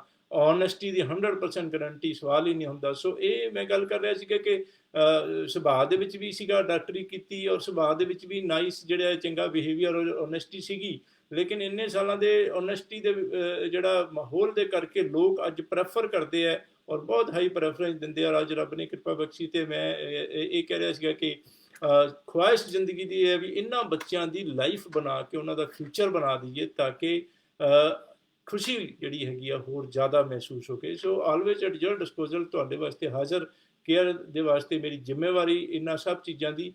ਔਰ ਉਸੇ ਤਰੀਕੇ ਨਾਲ ਇਹ ਸਾਰੇ ਆਫਿਸਿਸ ਸਾਡੇ ਵੈਬਸਾਈਟ ਤੇ www.pioneerimmigration.com ਤੇ ਜਾ ਕੇ ਦੇਖ ਸਕਦੇ ਹੋ। ਇੰਸਟਾਗ੍ਰਾਮ ਪੇਜ, ਫੇਸਬੁੱਕ ਪੇਜ, ਇਹ ਸਾਰੇ ਇੱਥੇ ਸਾਰੇ ਲਾਈਵ ਸੈਸ਼ਨਸ, ਆਫਿਸਿਸ ਦੇ ਐਡਰੈਸਿਸ, ਆਫਿਸਿਸ ਦੇ ਕੰਟੈਕਟ ਨੰਬਰ, ਜਿਹੜੇ ਸਟੂਡੈਂਟਸ ਦੇ 5-5 ਵਾਰੀ ਰਿਫਿਊਜ਼ਲਸ ਜਿਹੜੀਆਂ ਨੇ ਉਹ ਹੁੰਦੀਆਂ ਨੇ, ਉਹਨਾਂ ਦੇ ਵੀਜ਼ੇ ਲੱਗਦੇ ਆ, ਉਹਨਾਂ ਦੇ ਫਿਰ ਜਿਹੜਾ ਹੈ ਬਾਈਟਸ ਕਿੰਨੇ ਆ, ਉਹਨਾਂ ਦੀ ਜਿਹੜੀ ਛੋਟੀ ਜਿਹੀ ਵੀਡੀਓਜ਼ ਜਿਹੜੀਆਂ ਨੇ YouTube ਦੇ ਉੱਪਰ ਅਪਲੋਡ ਹੋ ਜਾਂਦੀਆਂ ਨੇ। ਤੇ ਇਹ ਸਾਰੀ ਇਨਫੋਰਮੇਸ਼ਨ ਵਾਸਤੇ ਫੇਸਬੁੱਕ ਪੇਜ ਲਾਈਕ ਕਰੋ ਔਰ ਇੰਸਟਾਗ੍ਰਾਮ ਪੇਜ ਔਰ YouTube ਚੈਨਲ ਸਾਡਾ ਪਾਇਨੀਅਰ ਇਮੀਗ੍ਰੇਸ਼ਨ ਦਾ ਸਬਸਕ੍ਰਾਈਬ ਕਰੋ। ਔਰ ਖਾਸ ਤੌਰ ਤੇ ਇਹ ਸਾਰੀ ਇਨਫੋਰਮੇਸ਼ਨ ਨੂੰ ਸ਼ੇਅਰ ਵੀ ਕਰੋ, ਖਾਸ ਤੌਰ ਤੇ ਫੇਸਬੁੱਕ ਤੇ, ਤਾਂ ਕਿ ਤੁਹਾਡੇ ਫਰੈਂਡਸ ਰਿਲੇਟਿਵਸ ਕੋਲ ਵੀ ਅੱਗੇ ਪਹੁੰਚ ਸਕੇ। ਤੇ VFS ਇਸ ਤਰ੍ਹਾਂ ਮੈਂ ਦੱਸਿਆ ਹੁਣ ਵੀ ਬੰਦ ਹੈਗੀ ਆ, ਐਮਬੈਸੀ ਖੁੱਲੀ ਹੈਗੀ ਆ, ਆਨਲਾਈਨ ਫਾਈਲਾਂ ਜਾ ਰਹੀਆਂ ਹੈਗੀਆਂ ਨੇ। ਤੇ ਇੱਕ ਕੁਐਸਚਨ ਆਉਂਦਾ ਹੈਗਾ ਕਿ 1 ਸਾਲ ਦਾ ਕੋਰਸ ਲਈਏ, ਕਿਉਂਕਿ ਬੱਚੇ ਹੁਣ ਜਿਹੜਾ ਰਿਜ਼ਲਟ ਆਇਆ ਹੈਗਾ ਤੇ ਬਾਹਰ ਜਾਣ ਦੇ ਵਾਸਤੇ ਹੁਣ ਕੋਸ਼ਿਸ਼ ਕਰਦੇ ਪਏ ਨੇ। ਸੋ ਇਹ ਬੱਚਿਆਂ ਦੀ ਇਹ ਕੁਐਸਚਨ ਕਿ 1 ਸਾਲ ਦਾ ਕੋਰਸ, 2 ਸਾਲ ਦਾ ਜਾਂ 4 ਸਾਲ ਦਾ। ਸੋ ਇਹ ਪੁਆਇੰਟ ਬਹੁਤ ਜ਼ਰੂਰੀ ਹੈਗਾ। 1 ਸਾਲ ਦਾ ਕੋਰਸ ਲਈਏ ਤੇ 1 ਸਾਲ ਦਾ ਹੋਰ ਇੱਥੇ ਆ ਕੇ ਲੈ ਲਵਾਂਗੇ ਤੇ 1 ਸਾਲ ਦੇ 2 ਕੋਰਸ ਜਾਂ 2 ਸਾਲ ਦਾ 1 ਕੋਰਸ। ਔਰ ਚਾਹੇ 1 ਸਾਲ ਦਾ ਉਹਦੇ 'ਚ 4-4 ਮਹੀਨੇ ਦੇ 2 ਸਮੈਸਟਰ, 2 ਸਾਲ ਦਾ ਹੈ ਤੇ 4-4 ਮਹੀਨੇ ਦੇ 4 ਸਮੈਸਟਰ ਹੋਣਗੇ, 16 ਮਹੀਨੇ ਦੀ ਪੜ੍ਹਾਈ। ਤੇ 1 ਸਾਲ ਦੇ 2 ਕੋਰਸ ਜਾਂ 2 ਸਾਲ ਦਾ 1 ਕੋਰਸ ਕਰਨ ਤੋਂ ਬਾਅਦ 3 ਸਾਲ ਦਾ ਵਰਕ ਪਰਮਿਟ ਮਿਲੇਗਾ। ਲੇਕਿਨ ਅਗਰ ਆਪਾਂ 1 ਸਾਲ ਦਾ ਕੋਰਸ ਕਰਨ ਤੋਂ ਬਾਅਦ ਵਰਕ ਪਰਮਿਟ ਲਵਾਂਗੇ ਤੇ 1 ਸਾਲ ਦਾ ਮਿਲੇਗਾ, ਜਿਹੜਾ ਕਿ ਤੁਹਾਡੀ PR ਵਾਸਤੇ ਦਿੱਕਤ ਕਰੇਗਾ, ਨਹੀਂ ਲੈਣਾ ਚਾਹੀਦਾ। ਹੋਰ ਇਨਫੋਰਮੇਸ਼ਨ ਵਾਸਤੇ ਵੀ ਕੈਨੇਡਾ ਦੇ ਵੀ ਸਾਡੇ ਜਿਹੜੇ ਆਫਿਸਿਸ ਨੇ, ਕੈਨੇਡਾ ਦੇ ਵਿੱਚ ਆ ਕੇ ਤੁਹਾਨੂੰ ਅਸੀਂ ਇਨ ਕੈਨੇਡਾ ਸਰਵਿਸਿਜ਼ ਜਿਹੜੀ ਨੇ ਅਸੀਂ ਖਿਆਲ ਰੱਖਦੇ ਹੈਗੇ ਆ। ਕਿਸੇ ਵੀ ਤਰ੍ਹਾਂ ਦੀ ਕੋਈ ਪ੍ਰੋਬਲਮ ਹੈ ਉਸ ਦੀ ਖਿਆਲ ਰੱਖਦੇ ਆ। ਕੈਨੇਡਾ ਦੇ ਵਿੱਚ ਆ ਕੇ ਜਿਹੜੀ ਤੁਸੀਂ ਫਾਈਲਾਂ ਐਮਬੈਸੀ ਦੇ ਵਿੱਚ ਲਾਉਂਦੇ ਹੋ, ਉਸ ਦੀ ਅਸੀਂ ਫੀਸਾਂ ਜੈਨੂਅਨ ਜਿਹੀਆਂ ਲੈਂਦੇ ਹੈਗੇ ਆ। ਲੇਕਿਨ ਓਨੈਸਟ, ਟਰਾਂਸਪੇਰੈਂਟ, ਜਿਸ ਤਰ੍ਹਾਂ ਸਾਡੀ ਜਿਹੜੀ ਹੈਗੀ ਹੈ ਪੱਕਾ ਵਾਅਦਾ ਹੈਗਾ, ਉਹ ਸਾਰੀਆਂ ਸਰਵਿਸਿਜ਼ ਦੇ ਕੇ ਕੇਅਰ ਕਰਦੇ ਹੈਗੇ ਆ। ਸੋ ਉਹ PR ਕਿਸ ਤਰ੍ਹਾਂ ਹੋਏਗੀ, ਉਹ ਜਿਹੜੇ ਕੋਰਸਿਸ ਕਿਹੜੇ ਹੈਗੇ ਨੇ, ਕਿੱਥੇ ਜਾ ਕੇ ਪੜ੍ਹਨਾ ਚਾਹੀਦਾ ਹੈ, ਪਿਛਲੀ ਵਾਰ ਵੀ ਪਿਛਲੇ ਜਿਹੜੇ ਲਾਈਵ ਸੈਸ਼ਨ ਦੇ ਵਿੱਚ ਗੱਲ ਕੀਤੀ ਸੀ, ਹੋਰ ਵੀ ਗੱਲ ਕਰਦੇ ਰਵਾਂਗੇ। ਲੇਕਿਨ PR ਕਿੱਦਾਂ ਹੋਏਗੀ, ਕਿਹੜੇ ਪ੍ਰੋਵਿੰਸ ਦੇ ਵਿੱਚ ਪੜ੍ਹ ਕੇ ਕਿਹੜੇ ਕੋਰਸ ਚੰਗੇ ਨੇ, ਕਿੰਨਾ ਦਾ ਜਿਹੜਾ ਹੈਗਾ ਅੱਗੇ ਜਾ ਕੇ ਆਪਣੇ ਲਾਈਫ ਦੇ ਵਾਸਤੇ ਕਰੀਅਰ ਵਧੀਆ ਰਹੇਗਾ, ਉਹ ਸਾਰੇ ਪਹਿਲਾਂ ਵੀ ਗੱਲ ਕਰਦੇ ਰਹੇ ਆ। ਲੇਕਿਨ ਉਸੇ ਤਰੀਕੇ ਨਾਲ ਸਾਡੀ ਜਿਹੜੀ ਹੈ ਮੈਨੇਜਰਸ ਵਾਰਾਂ ਨੂੰ ਮੇਰੀ ਡਾਇਰੈਕਟ ਟ੍ਰੇਨਿੰਗ ਦੇ ਨਾਲ ਔਰ ਇੰਨੇ ਸਾਲਾਂ ਦੀ ਗੱਲਬਾਤ ਦੇ ਨਾਲ ਉਹਨਾਂ ਨੂੰ ਵੀ ਸਾਰਾ ਪਤਾ ਹੈਗਾ। ਤੇ ਤੁਸੀਂ ਸਾਰੀ ਇਨਫੋਰਮੇਸ਼ਨ ਲੈ ਕੇ, ਲੇਕਿਨ ਮੇਕ ਐਨ ਇਨਫਾਰਮਡ ਡਿਸੀਜਨ ਦਾ ਮਤਲਬ ਜਲਦਬਾਜ਼ੀ ਨਹੀਂ। ਆਪਣਾ ਕਾਲਜ ਕੋਰਸ, ਆਪਣੀ ਫੀਸ ਕਿੰਨੀ ਹੈਗੀ ਹੈ ਔਰ ਕਿੰਨੇ ਚਿਰ ਦਾ ਹੈਗਾ, ਕਾਲਜ ਕਿੱਥੇ, ਕਿਹੜੇ ਸਿਟੀ ਦੇ ਵਿੱਚ ਹੈਗਾ, ਕਿਹੜੀ ਪ੍ਰੋਵਿੰਸ ਦੇ ਵਿੱਚ ਹੈਗਾ, ਔਰ ਉਸ ਦੇ ਕੈਂਪਸ, ਇੱਕ ਕਾਲਜ ਦੇ ਕਈ ਕੈਂਪਸਿਸ ਹੁੰਦੇ ਨੇ। ਕਈ ਵਾਰ ਛੋਟੀ ਜਿਹੀ ਗਲਤੀ ਜਿਹੜੀ ਹੈ, ਇੱਕ ਕਾਲਜ ਦੇ ਕਈ ਕੈਂਪਸ ਨੇ, ਅੱਡ-ਅੱਡ ਸਿਟੀਜ਼ ਦੇ ਵਿੱਚ ਹੈਗੇ ਨੇ, ਕਿ ਕੋਈ ਰਿਲੇਟਿਵ ਗਿਆ ਸੀਗਾ, ਫਰੈਂਡ ਗਿਆ ਸੀਗਾ ਕਿਸੇ ਕਾਲਜ ਦੇ ਵਿੱਚ ਤੇ ਕਹਿ ਦਿੱਤਾ ਜੀ ਉਸ ਕਾਲਜ ਦੇ ਵਿੱਚ ਜਾਣਾ ਹੈ। ਰੈਂਡਮਲੀ ਉਹ ਜਿਹੜਾ ਹੈਗਾ, ਜਿਹੜਾ ਤੁਸੀਂ ਕੋਰਸ ਤੁਹਾਡੇ ਵਾਸਤੇ ਸੁਟੇਬਲ ਆ, ਉਹ ਕਿਸੇ ਹੋਰ ਸ਼ਹਿਰ ਦੇ ਵਿੱਚ ਹੈਗਾ ਤੇ ਕੰਸਲਟੈਂਟ ਨੇ ਵੀਜ਼ਾ ਲਗਵਾ ਦਿੱਤਾ। ਉਹ ਬਾਅਦ ਦੇ ਵਿੱਚ ਵੀਜ਼ਾ ਤੋਂ ਬਾਅਦ ਪਤਾ ਲੱਗਿਆ ਦੂਜਾ ਸਿਟੀ ਹੈਗਾ। ਸੋ ਪਹਿਲਾਂ ਹੀ ਤੁਹਾਡੀ ਆਫਰ ਲੈਟਰ ਤੇ ਸਾਰੀਆਂ ਮੈਂਸ਼ਨਡ ਹੁੰਦੀਆਂ ਚੀਜ਼ਾਂ, ਤੁਹਾਡੀ ਆਫਰ ਲੈਟਰ ਨੂੰ ਚੰਗੀ ਤਰ੍ਹਾਂ ਚੈੱਕ ਕਰੋ। ਔਰ ਤੁਹਾਡੀ ਜਿਹੜੀ ਈਮੇਲ ਕਾਲਜ ਨੂੰ ਭੇਜੀ ਹੁੰਦੀ ਹੈ ਐਡਮਿਸ਼ਨ ਵਾਸਤੇ, ਉਸ ਦਾ ਜ਼ਰੂਰ ਧਿਆਨ ਰੱਖੋ। ਅੱਜ ਕੱਲ੍ਹ ਕਾਲਜ ਵਿੱਚ ਬੜੇ ਸਾਰੇ ਅਪਡੇਟਸ ਭੇਜਦੇ ਪਏ ਨੇ, ਕਈ ਤਰ੍ਹਾਂ ਦੀ ਗੱਲਬਾਤ ਚੱਲਦੀ ਪਈ ਹੈਗੀ ਹੈ। ਸੋ ਉਹ 2 ਸਾਲ ਦਾ ਜਾਂ 1-1 ਸਾਲ ਦੇ 2 ਕੋਰਸਿਸ ਦੀ ਗੱਲ ਕੀਤੀ ਸੀ। ਕਈ ਲੋਕ ਕਹਿੰਦੇ ਨੇ ਡਿਗਰੀ ਕਰਨੀ ਹੈ। ਪੁਆਇੰਟ ਧਿਆਨ ਦੇਣ ਵਾਲੀ ਗੱਲ ਹੈਗੀ ਹੈ ਕਿ 2 ਸਾਲ ਤੋਂ ਬਾਅਦ ਵੀ 3 ਸਾਲ ਦਾ ਵਰਕ ਪਰਮਿਟ ਮਿਲਣਾ, 3 ਸਾਲ ਤੋਂ ਬਾਅਦ ਵੀ 4 ਸਾਲ ਦੀ ਪੜ੍ਹਾਈ ਤੋਂ ਬਾਅਦ ਵੀ 3 ਸਾਲ ਦਾ ਹੀ ਮਿਲਣਾ ਵਰਕ ਪਰਮਿਟ। ਸੋ ਮੋਸਟ ਸਟੂਡੈਂਟਸ ਜਿਹੜੇ ਜ਼ਿਆਦਾਤਰ ਇਹੀ ਚਾਹੁੰਦੇ ਨੇ, ਔਰ ਸਾਡੀ ਵੀ ਰਿਕਮੈਂਡੇਸ਼ਨ ਹੁੰਦੀ ਹੈ 2 ਸਾਲ ਦਾ ਕੋਰਸ ਕਰ ਲਈਏ, ਤਾਂ ਕਿ ਕਿਉਂਕਿ ਸਾਡਾ ਇਹ ਪੂਰਾ ਖਿਆਲ ਹੁੰਦਾ ਹੈ ਕਿ ਕਿਸ ਤਰੀਕੇ ਨਾਲ ਸਟੂਡੈਂਟਸ ਦੀ ਜਿਹੜੀ ਹੈਗੀ ਹੈ ਬਚਤ ਹੋ ਜਾਵੇ ਔਰ ਪੈਸੇ ਬਚਣ ਔਰ ਖਿਆਲ ਰੱਖਿਆ ਜਾ ਸਕੇ ਕਿਸ ਤਰੀਕੇ ਨਾਲ ਫਾਇਦਾ ਹੋ ਸਕਦਾ ਤੁਹਾਡਾ। ਤੇ ਉਸ ਨੂੰ ਦੇਖਦੇ ਹੋਏ 2 ਸਾਲ ਦਾ ਅਗਰ ਕੋਰਸ ਕਰ ਲਈਏ ਡਿਪਲੋਮਾ, ਤਦ ਵੀ 3 ਸਾਲ ਦਾ, 4 ਸਾਲ ਦੀ ਡਿਗਰੀ ਕਰੀਏ ਤਦ ਵੀ 3 ਸਾਲ ਦਾ ਵਰਕ ਪਰਮਿਟ। ਵਹੀ ਐਡਵਾਈਸ 2 ਸਾਲ ਦਾ ਕਰੀਏ ਤੇ 3 ਸਾਲ ਦਾ ਵਰਕ ਪਰਮਿਟ ਲੈ ਕੇ ਔਰ ਕੁਝ ਕੰਡੀਸ਼ਨਸ ਨੂੰ ਪੂਰੀ ਕਰਦੇ, ਕਿਤੇ 6 ਮਹੀਨੇ ਕਿਤੇ ਸਾਲ, ਕਿਹੜੀ ਪ੍ਰੋਵਿੰਸ ਦੇ ਵਿੱਚ ਪੜ੍ਹੇ ਹੋ, ਡਿਪੈਂਡਿੰਗ ਔਨ ਦੈਟ ਰੂਲਸ ਦੇ ਮੁਤਾਬਕ, ਜਿਹੜੇ ਅੱਡ-ਅੱਡ ਪ੍ਰੋਵਿੰਸਿਸ ਵਿੱਚ ਪੜ੍ਹ ਕੇ ਅੱਡ-ਅੱਡ ਰੂਲਸ ਦੇ ਮੁਤਾਬਕ ਜਿਹੜਾ ਹੈਗਾ ਤੁਸੀਂ ਉਹ ਕੰਮ ਕਰਕੇ, ਉਹ ਰੂਲਸ ਰੈਗੂਲੇਸ਼ਨ ਨੂੰ ਮੀਟ ਕਰਕੇ ਪੂਰੇ ਕਰਦੇ ਹੋਏ ਉਹ ਤੁਸੀਂ PR ਦੀ ਫਾਈਲ ਲਾਓ। ਔਰ PR ਹੋਣ ਤੋਂ ਬਾਅਦ ਫਿਰ ਉਹ ਜਿਹੜਾ ਹੈ ਡਿਗਰੀ ਅਗਰ ਕਰਨੀ ਹੈ ਤੇ 4 ਸਾਲ ਦੀ ਡਿਗਰੀ ਜਦੋਂ ਐਡਮਿਸ਼ਨ ਲੈਂਦੇ ਤਾਂ ਉਹਨੂੰ ਕਹਿੰਦੇ ਕ੍ਰੈਡਿਟ ਟ੍ਰਾਂਸਫਰ ਹੋ ਜਾਂਦੇ ਨੇ। ਕੈਨੇਡੀਅਨ ਸਿਸਟਮ ਹੈਗਾ, ਕ੍ਰੈਡਿਟ ਟ੍ਰਾਂਸਫਰ ਹੋ ਜਾਣਗੇ ਤੇ ਜ਼ਿਆਦਾਤਰ ਜਿਹੜਾ 2 ਸਾਲ ਦਾ ਡਿਪਲੋਮਾ ਕਰਨ ਤੋਂ ਬਾਅਦ ਜਿਹੜੀ 4 ਸਾਲ ਦੀ ਡਿਗਰੀ ਦੇ ਵਿੱਚ ਜਿਹੜਾ ਹੈਗਾ 2 ਸਾਲ ਦੀ ਰਹਿ ਜਾਏਗੀ, 2 ਨਹੀਂ ਤਾਂ ਸਵਾ 2 ਸਾਲ ਦੀ, 2.5 ਸਾਲ ਦੀ ਰਹੇਗੀ, ਕਿਉਂਕਿ ਤੁਹਾਡੇ ਜਿਹੜੇ ਕ੍ਰੈਡਿਟ ਟ੍ਰਾਂਸਫਰ ਉਹ ਚੰਗੇ ਚੰਗੇ ਨੰਬਰਾਂ ਵਾਲੇ ਸਬਜੈਕਟਾਂ ਦੇ ਹੁੰਦੇ ਨੇ।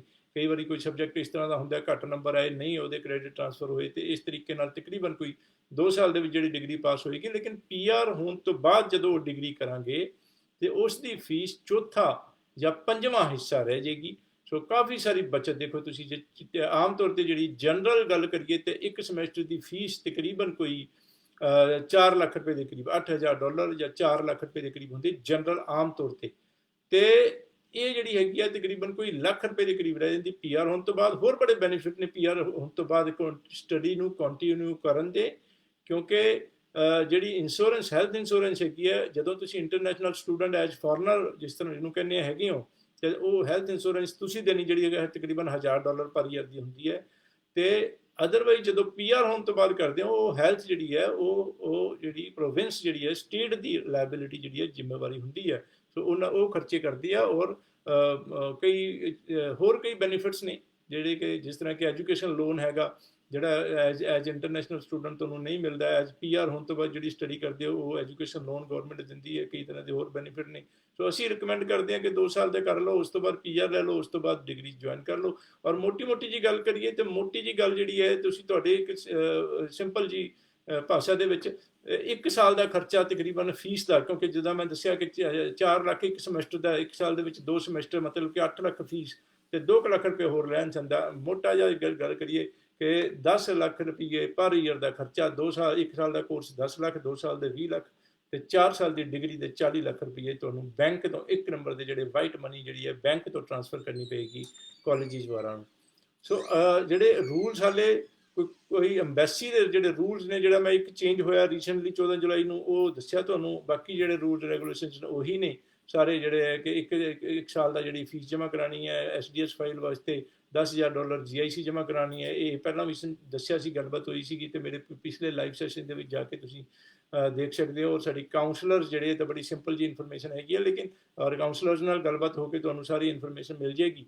ਲੇਕਿਨ ਇੱਕ ਜਿਹੜੀ ਗੱਲ ਹੈਗੀ ਹੈ ਕਿ ਆਪਣੀ ਇਨਫੋਰਮੇਸ਼ਨ ਚੰਗੀ ਤਰ੍ਹਾਂ, ਸਾਰੀ ਇਨਫੋਰਮੇਸ਼ਨ ਗੱਲਬਾਤ ਲੈ ਕੇ ਔਰ ਆਪਣੀ ਸਾਰੀ ਨੋਟਸ ਬਣਾ ਕੇ ਔਰ ਇੱਕ ਪ੍ਰੋਪਰਲੀ ਆਪਣਾ ਇਨਫਾਰਮਡ, ਸੋਚਿਆ ਸਮਝਿਆ ਹੋਇਆ ਫੈਸਲਾ ਕਰਨਾ ਹੈਗਾ। ਲੇਕਿਨ ਜਿਹੜੇ ਲੋਕ ਫੀਸ ਨੂੰ ਨਹੀਂ ਅਫੋਰਡ ਕਰਦੇ, ਉਹ ਆਪਣਾ ਜਿਹੜੇ ਘੱਟ ਫੀਸ ਵਾਲੇ ਕਾਲਜ, ਤੁਸੀਂ ਇਸ ਤਰੀਕੇ ਨਾਲ ਕਾਉਂਸਲਰ ਜਾਂ ਮੈਨੇਜਰ ਨਾਲ ਵੀ ਗੱਲ ਕਰ ਸਕਦੇ ਹੋ। ਘੱਟ ਫੀਸ ਵਾਲੇ ਜਿਹੜੇ ਕਾਉਂਸਲਰ ਕਾਲਜਿਸ ਚੂਜ਼ ਕਰ ਸਕਦੇ ਹੋ। ਕਾਉਂਸਲਰਸ ਤੁਹਾਨੂੰ ਸਾਰੀ ਇਨਫੋਰਮੇਸ਼ਨ ਦੇਣਗੇ ਕਿ ਕਿਹੜੀ ਫੀਸ ਘੱਟ ਹੈਗੀ ਹੈ, ਕਿਤੇ ਜਿਸ ਤਰ੍ਹਾਂ NBCC ਨਿਊ ਬ੍ਰੰਜ਼ਵਿਕ ਕਮਿਊਨਿਟੀ ਕਾਲਜ ਦੀ ਫੀਸ ਕਾਫੀ ਘੱਟ ਹੈਗੀ ਹੈ, ਔਰ KPU ਕੁਆਂਟਲੈਂਡ ਪੋਲੀਟੈਕਨਿਕ ਯੂਨੀਵਰਸਿਟੀ ਦੀ ਫੀਸ ਘੱਟ ਹੈਗੀ ਹੈ, ਲੈਂਪਟਨ ਕਾਲਜ ਦੀ ਫੀਸ ਘੱਟ ਹੈਗੀ ਹੈ, ਔਰ ਕੇਪ ਬ੍ਰਿਟਨ ਯੂਨੀਵਰਸਿਟੀ ਦੇ ਕੁਝ ਪ੍ਰੋਗਰਾਮ ਦੀ ਫੀਸ ਘੱਟ ਹੈਗੀ। CNC college of new Caledonia, ਉਸ ਦੀ ਫੀਸ ਕੁਝ ਪ੍ਰੋਗਰਾਮਸ ਵਾਸਤੇ ਘੱਟ ਹੈਗੀ ਹੈ। ਸੋ ਇਹ ਜਿਹੜੀ ਹੈਗੀ ਹੈ, ਤੁਸੀਂ ਇਹ ਆਪਣੀ ਸਾਰੀ ਇਨਫੋਰਮੇਸ਼ਨ ਲੈ ਕੇ ਔਰ ਘੱਟ ਫੀਸ, ਅਗਰ ਅਫੋਰਡੇਬਿਲਿਟੀ ਲੋ ਹੈਗੀ ਹੈ ਤੇ ਘੱਟ ਫੀਸ ਦੇ ਨਾਲ ਤੁਸੀਂ ਜਿਹੜਾ ਹੈ ਉਹ ਆਪਣੀ ਘੱਟ ਪੈਸੇ ਖਰਚ ਕੇ ਵੀ ਕੈਨੇਡਾ ਆ ਸਕਦੇ ਹੈਗੇ ਹੋ। ਔਰ ਕਈਆਂ ਦੀ ਫੀਸ ਜ਼ਿਆਦਾ ਹੁੰਦੀ ਹੈ, ਇਹ ਵੀ ਨੋਟ ਕਰਨਾ। ਫੀਸ ਦੇ ਬਾਰੇ ਤੁਸੀਂ ਕਾਉਂਸਲਰ ਨਾਲ ਗੱਲਬਾਤ ਕਰ ਸਕਦੇ ਹੋ। ਇੱਕ ਲੇਟੈਸਟ ਅਪਡੇਟ ਮੈਨੂੰ ਮੈਸੇਜ ਦੇ ਰਾਹੀਂ ਆਈ ਹੈ ਆਫਿਸ ਤੋਂ, ਮੈਂ 1 ਸਕਿੰਟ ਵਾਸਤੇ ਪੜ੍ਹ ਕੇ ਤੁਹਾਨੂੰ ਅਪਡੇਟ ਕਰਦਾ।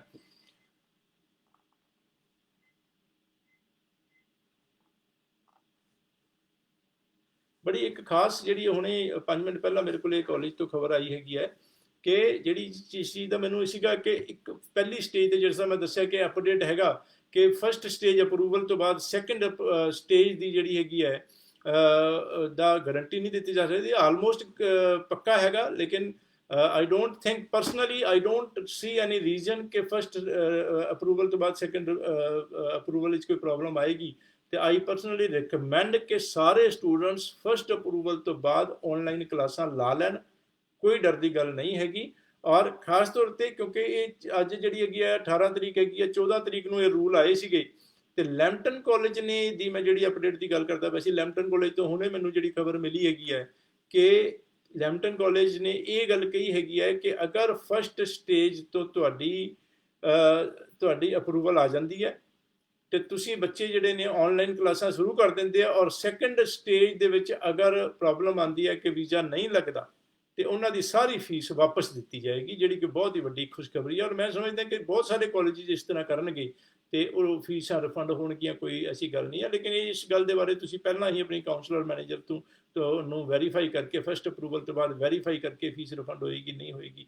ਜ਼ਿਆਦਾਤਰ ਮੇਰੇ ਹਿਸਾਬ ਨਾਲ ਕਾਲਜ ਰਿਫੰਡ ਕਰਨਗੇ ਤੇ ਉਹ ਤੁਸੀਂ ਆਨਲਾਈਨ ਫਸਟ ਅਪਰੂਵਲ ਤੋਂ ਬਾਅਦ ਹੀ ਆਨਲਾਈਨ ਕਲਾਸਾਂ ਲਾ ਸਕਦੇ ਹੋ। ਆਨਲਾਈਨ ਕਲਾਸਾਂ ਵਾਸਤੇ ਬੜਾ ਧਿਆਨ ਰੱਖਣਾ ਕਿ ਚੰਗਾ ਕੰਪਿਊਟਰ, ਚੰਗਾ ਜਿਹੜਾ ਇੰਟਰਨੈਟ ਮਹਿੰਗੇ ਵਾਲਾ ਹੋਵੇ, ਚੰਗਾ ਇੰਟਰਨੈਟ ਜਿੱਥੇ ਕਿ ਬ੍ਰੌਡਬੈਂਡ ਵਗੈਰਾ ਲੈ ਕੇ ਤੁਹਾਨੂੰ ਕੋਈ ਤਕਲੀਫ ਨਾ ਹੋਵੇ, ਤੇ ਇਹ ਤੁਸੀਂ ਆਪਣਾ ਪ੍ਰੋਪਰਲੀ ਜਿਹੜਾ ਹੈ ਕਲਾਸਿਸ ਅਟੈਂਡ ਕਰਕੇ, ਔਰ ਪੜ੍ਹਨਾ ਵੀ ਥੋੜਾ ਮਿਹਨਤ ਨਾਲ ਹੈ ਤਾਂ ਕਿ ਕੋਈ ਤਕਲੀਫ ਨਾ ਆਵੇ। ਸੋ ਉਹ ICCRC ਨੂੰ ਲੈ ਕੇ ਮੈਂ ਇੱਕ ਗੱਲ ਕਹਿਣੀ ਸੀਗੀ ਕਿ ਕਈ ਲੋਕ ICCRC ਮੈਂਬਰ, ਜਦੋਂ ਪਤਾ ਹੁੰਦਾ ICCRC ਮੈਂਬਰ ਸੀ ਲੀਗਲੀ ਆਥੋਰਾਈਜ਼ ਨੇ ਕੈਨੇਡਾ ਗਵਰਨਮੈਂਟ, ਕੈਨੇਡਾ ਐਮਬੈਸੀ ਵੱਲੋਂ ਬਹੁਤ ਸਾਰੇ ਐਗਜ਼ਾਮ ਪਾਸ ਕਰਕੇ ਕੈਨੇਡੀਅਨ ਸਿਟੀਜ਼ਨ ਜਾਂ ਪਰਮਾਨੈਂਟ ਰੈਜ਼ੀਡੈਂਟਸ ਹੀ ਬਣ ਸਕਦੇ ਨੇ, ਔਰ ਐਗਜ਼ਾਮ ਪਾਸ ਕਰਕੇ ਇਹਨਾਂ ਦੇ ਅਸੀਂ ਮੈਂਬਰ ਬਣਦੇ ਹੈਗੇ ਆ, ਔਰ ਇਮੀਗ੍ਰੇਸ਼ਨ ਲਾ ਦਾ ਕੋਰਸ ਕਰਕੇ ਅਸੀਂ ਐਗਜ਼ਾਮ ਦਿੰਦੇ ਹੈਗੇ ਆ। ਤੇ ਬੜੇ ਸਾਰੇ ਹੁੰਦੇ ਨੇ ਕਿ ਆਫਕੋਰਸ ਪ੍ਰੈਫਰਡ ਹੈਗੇ ਨੇ, ਬਹੁਤ ਸਾਰੇ ਕਲਾਇੰਟ ਪ੍ਰੈਫਰ ਕਰਦੇ ਨੇ। ਤੇ ਜਦੋਂ ਕਲਾਇੰਟ ਕਿਸੇ ਨੂੰ ਜਾ ਕੇ ਪੁੱਛਦੇ ਨੇ ਤੁਸੀਂ ICCRC ਮੈਂਬਰ ਹੋ, ਕਈ ਵਾਰੀ ਉਹ ਝੂਠ ਬੋਲ ਦਿੰਦੇ ਕਿ ਅਸੀਂ ICCRC ਮੈਂਬਰ ਹੈਗੇ ਆ, ਤਾਂ ਤੁਸੀਂ ਉਹਨਾਂ ਦਾ ਨਾਮ ਜ਼ਰੂਰ ICCRC ਦੀ ਵੈਬਸਾਈਟ ਤੇ ਦੇਖੋ, ਚੈੱਕ ਕਰੋ, ਤਸੱਲੀ ਕਰੋ। ਔਰ ਕਈ ਕਹਿ ਦਿੰਦੇ ਨੇ ਕਿ ਜੀ ਸਾਡਾ ਜਿਹੜੇ ਨੇ ਪੈਨਲ ਤੇ ਨੇ ICCRC ਮੈਂਬਰ ਜਿਹੜੇ ਉਹ ਕੈਨੇਡਾ ਬੈਠੇ ਨੇ, ਉਹਨਾਂ ਦਾ ਕੋਈ ਲੈਣ ਦੇਣ ਹੀ ਨਹੀਂ ਕੰਪਨੀ ਨਾਲ, ਕੰਪਨੀ ਦੇ ਵਿੱਚ ਉਹਨਾਂ ਦੀ ਕੋਈ ਨਾਮ ਨਹੀਂ ਹੈਗਾ, ਔਰ ਉਹਨਾਂ ਨੂੰ ਇੰਟਰਸਟ ਨਹੀਂ ਹੈਗਾ, ਉਹਨਾਂ ਦਾ ਸਿਰਫ ਨਾਮ ਯੂਜ਼ ਕਰ ਲਿਆ ਕਿਸੇ ਕੰਪਨੀ ਨੇ। ICCRC ਮੈਂਬਰ ਨੇ ਪਰਸਨਲੀ ਕੋਈ ਕੇਅਰ ਨਹੀਂ ਕੀਤੀ, ਤੁਹਾਡੀ ਫਾਈਲ ਤੇ ਗੌਰ ਨਹੀਂ, ਤੁਹਾਨੂੰ ਕੋਰਸ ਹੀ ਚੂਜ਼ ਕਰਨਾ, ਤੁਹਾਡੀ ਫਾਈਲ ਦੇਖਣੀ, ਉਸ ਚੀਜ਼ ਦਾ ਕੋਈ ਮਤਲਬ ਹੀ ਨਹੀਂ। ਔਰ ਕਈ ਲੋਕ ਕਹਿ ਦਿੰਦੇ ਨੇ ਕਿ ਅਸੀਂ ਉਹਨਾਂ ਦੇ ਏਜੰਟ ਹੈਗੇ ICCRC ਮੈਂਬਰ ਦੇ।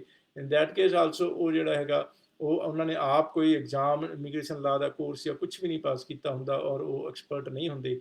ਔਰ ICCRC ਮੈਂਬਰਸ ਨੂੰ ICCRC ਜਿਹੜੀ ਹੈ immigration consultants of Canada regulatory council ਜਿਹੜੀ ਹੈਗੀ ਹੈ ਕੈਨੇਡੀਅਨ ਐਮਬੈਸੀ ਦੀ, ਕੈਨੇਡੀਅਨ ਗਵਰਨਮੈਂਟ ਦੀ ਡੈਜ਼ਿਗਨੇਟਿਡ ਬੋਡੀ ਹੈਗੀ ਹੈ, ਔਰ ਕੈਨੇਡਾ ਐਮਬੈਸੀ ਸਾਨੂੰ ਜਿਹੜਾ ਹੈ ਲੇਟੈਸਟ ਰੂਲਸ ਐਂਡ ਰੈਗੂਲੇਸ਼ਨ ਦੇ ਨਾਲ ਅਪਡੇਟਡ ਰੱਖਦੀ ਹੈਗੀ ਹੈ। ਬੜੇ ਸਾਰੇ ਇਸ ਤਰ੍ਹਾਂ ਦੇ ਕੋਰਸਿਸ ਔਰ ਬੜੇ ਸਾਰੇ ਵੈਬੀਨਾਰਸ ਅਸੀਂ ਅਟੈਂਡ ਕਰਦੇ ਹਾਂ, ਜਿਸ ਦੇ ਨਾਲ ਲੇਟੈਸਟ ਅਪਡੇਟਸ ਨਾਲ ਅਪਡੇਟਡ ਰਹਿੰਦੇ ਹੈਗੇ ਆ, ਤੁਹਾਨੂੰ ਲੇਟੈਸਟ ਰੂਲਸ ਦਾ ਜਿਹੜਾ ਤੁਹਾਡਾ ਬੈਨੀਫਿਟ ਦਿੰਦੇ ਹੈਗੇ ਆ। ਸੋ ਇਸ ਤਰੀਕੇ ਨਾਲ ਫਿਰ ਅਗੇਨ ਕਿ ਫੇਸਬੁੱਕ ਜਿਹੜੀ ਹੈਗੀ ਹੈ ਉਸ ਦੇ ਉੱਪਰ ਜਿਹੜਾ ਲਾਈਕ ਕਰਨਾ ਹੈ, ਸ਼ੇਅਰ ਕਰਨਾ ਹੈਗਾ, Instagram page, YouTube channel subscribe ਕਰਨਾ ਹੈ, ਇਨਫੋਰਮੇਸ਼ਨ ਸਾਰੀ ਕੁਝ। ਜਦੋਂ ਵੀ ਤੁਸੀਂ ਸਟੂਡੈਂਟ ਵੀਜ਼ਾ ਦਾ ਕੰਮ ਸ਼ੁਰੂ ਕਰਨਾ, ਮਤਲਬ ਕਿ ਸਟੂਡੈਂਟ ਵੀਜ਼ਾ ਦੀ ਪ੍ਰੋਸੈਸਿੰਗ ਕਰਵਾਉਣੀ, ਆਪਣੀ ਸਟੂਡੈਂਟ ਵੀਜ਼ਾ ਲਵਾਉਣਾ ਹੈਗਾ, ਉਸ ਤੋਂ ਪਹਿਲਾਂ 5-7-10 ਲਾਈਵ ਸੈਸ਼ਨਸ, TV ਇੰਟਰਵਿਊਜ਼ ਜਿਹੜੀਆਂ ਨੇ, ਜਿਹੜੀਆਂ YouTube ਤੇ ਤੁਸੀਂ ਦੇਖ ਸਕਦੇ ਹੋ, ਉਹ ਦੇਖ ਕੇ ਕਾਫੀ ਸਾਰੀ ਇਨਫੋਰਮੇਸ਼ਨ ਲੈ ਕੇ, ਉਸ ਤੋਂ ਬਾਅਦ ਕਾਉਂਸਲਰ ਨਾਲ ਗੱਲ ਕਰਕੇ ਸਾਰੀ ਇਨਫੋਰਮੇਸ਼ਨ ਲਿਖ ਕੇ, ਲੋੜ ਪਏ ਫਿਰ ਅਗੇਨ ਮੈਨੇਜਰ ਨਾਲ, ਔਰ ਜੇ ਲੋੜ ਪਏ ਤਾਂ ਮੈਨੇਜਰਸ ਨੂੰ ਕਹੋਗੇ ਤੇ ਕੋਈ ਇਸ ਤਰ੍ਹਾਂ ਦਾ ਪੇਚੀਦਾ ਕੇਸ ਹੈਗਾ ਜਿਸ ਦੇ ਵਿੱਚ ਵਾਕਈ ਕੋਈ ਐਸੀ ਐਕਸਪਰਟਿਜ਼ ਦੀ ਗੱਲ ਦੀ ਲੋੜ ਹੈਗੀ ਹੈ ਮੇਰੇ ਨਾਲ ਗੱਲ ਕਰਾਉਣ ਦੀ, ਤੇ ਮੇਰੇ ਨਾਲ ਵੀ ਗੱਲ ਕਰਾਉਣ ਦੀ। ਅਗੇਨ ਬੜੀ ਸਾਰੀਆਂ ਜਿਹੜੇ ਟੌਪਿਕਸ ਨੇ ਜਿਹੜੇ ਕਿ ਕਰਨਾ ਚਾਹੁੰਦੇ ਹੈਗੇ ਆ, ਔਰ ਟਾਈਮ ਸ਼ਾਰਟ ਪੈ ਜਾਂਦਾ ਹੈ, ਤੇ ਅਗਲੀ ਵਾਰੀ ਫਿਰ ਅਗਲੇ ਸੈਟਰਡੇ ਨੂੰ ਆਪਣੇ ਫਰੈਂਡਸ, ਰਿਲੇਟਿਵਸ ਜਿਹੜੇ ਤੁਹਾਡੇ ਨੋਨ ਨੇ, ਜਿਹੜੇ ਸਟੱਡੀ ਵੀਜ਼ਾ ਦੇ ਨਾਲ ਜਾਣਾ ਚਾਹੁੰਦੇ ਨੇ ਜਾਂ ਕਿਸੇ ਵੀ ਤਰ੍ਹਾਂ ਦਾ ਕੈਨੇਡਾ ਦਾ ਵੀਜ਼ਾ ਲੈਣਾ ਚਾਹੁੰਦੇ ਨੇ, ਉਹਨਾਂ ਨੂੰ ਬੜੀ ਸਾਰੀ ਇਨਫੋਰਮੇਸ਼ਨ ਅਸੀਂ ਸ਼ੇਅਰ ਕਰਦੇ ਹਾਂ। ਤੇ ਉਹਨਾਂ ਨੂੰ ਵੀ ਦੱਸਣਾ ਹੈਗਾ ਕਿ ਹਰ ਸੈਟਰਡੇ ਨੂੰ ਸਵੇਰੇ 10 ਵਜੇ ਇੰਡੀਆ ਦੇ ਟਾਈਮ ਦੇ ਮੁਤਾਬਕ ਮੈਂ ਲਾਈਵ ਸੈਸ਼ਨ ਕੰਟੀਨਿਊ ਰੱਖਾਂਗਾ, ਔਰ ਤੁਹਾਡੇ ਵਾਸਤੇ ਇਸੇ ਤਰੀਕੇ ਨਾਲ ਇਨਫੋਰਮੇਸ਼ਨ ਦਿੰਦੇ ਰਹਾਂਗੇ। ਔਰ ਅਗੇਨ ਲਾਸਟ ਦੇ ਵਿੱਚ ਜਿਹੜਾ ਹੈਗਾ ਤੁਹਾਡੇ ਵਾਸਤੇ 100% ਓਨੈਸਟੀ, ਟਰਾਂਸਪੇਰੈਂਸੀ ਔਰ ਪਰਸਨਲ ਕੇਅਰ ਦੇ ਵਾਅਦੇ ਦੇ ਨਾਲ। ਸਤਿ ਸ੍ਰੀ ਅਕਾਲ, ਧੰਨਵਾਦ।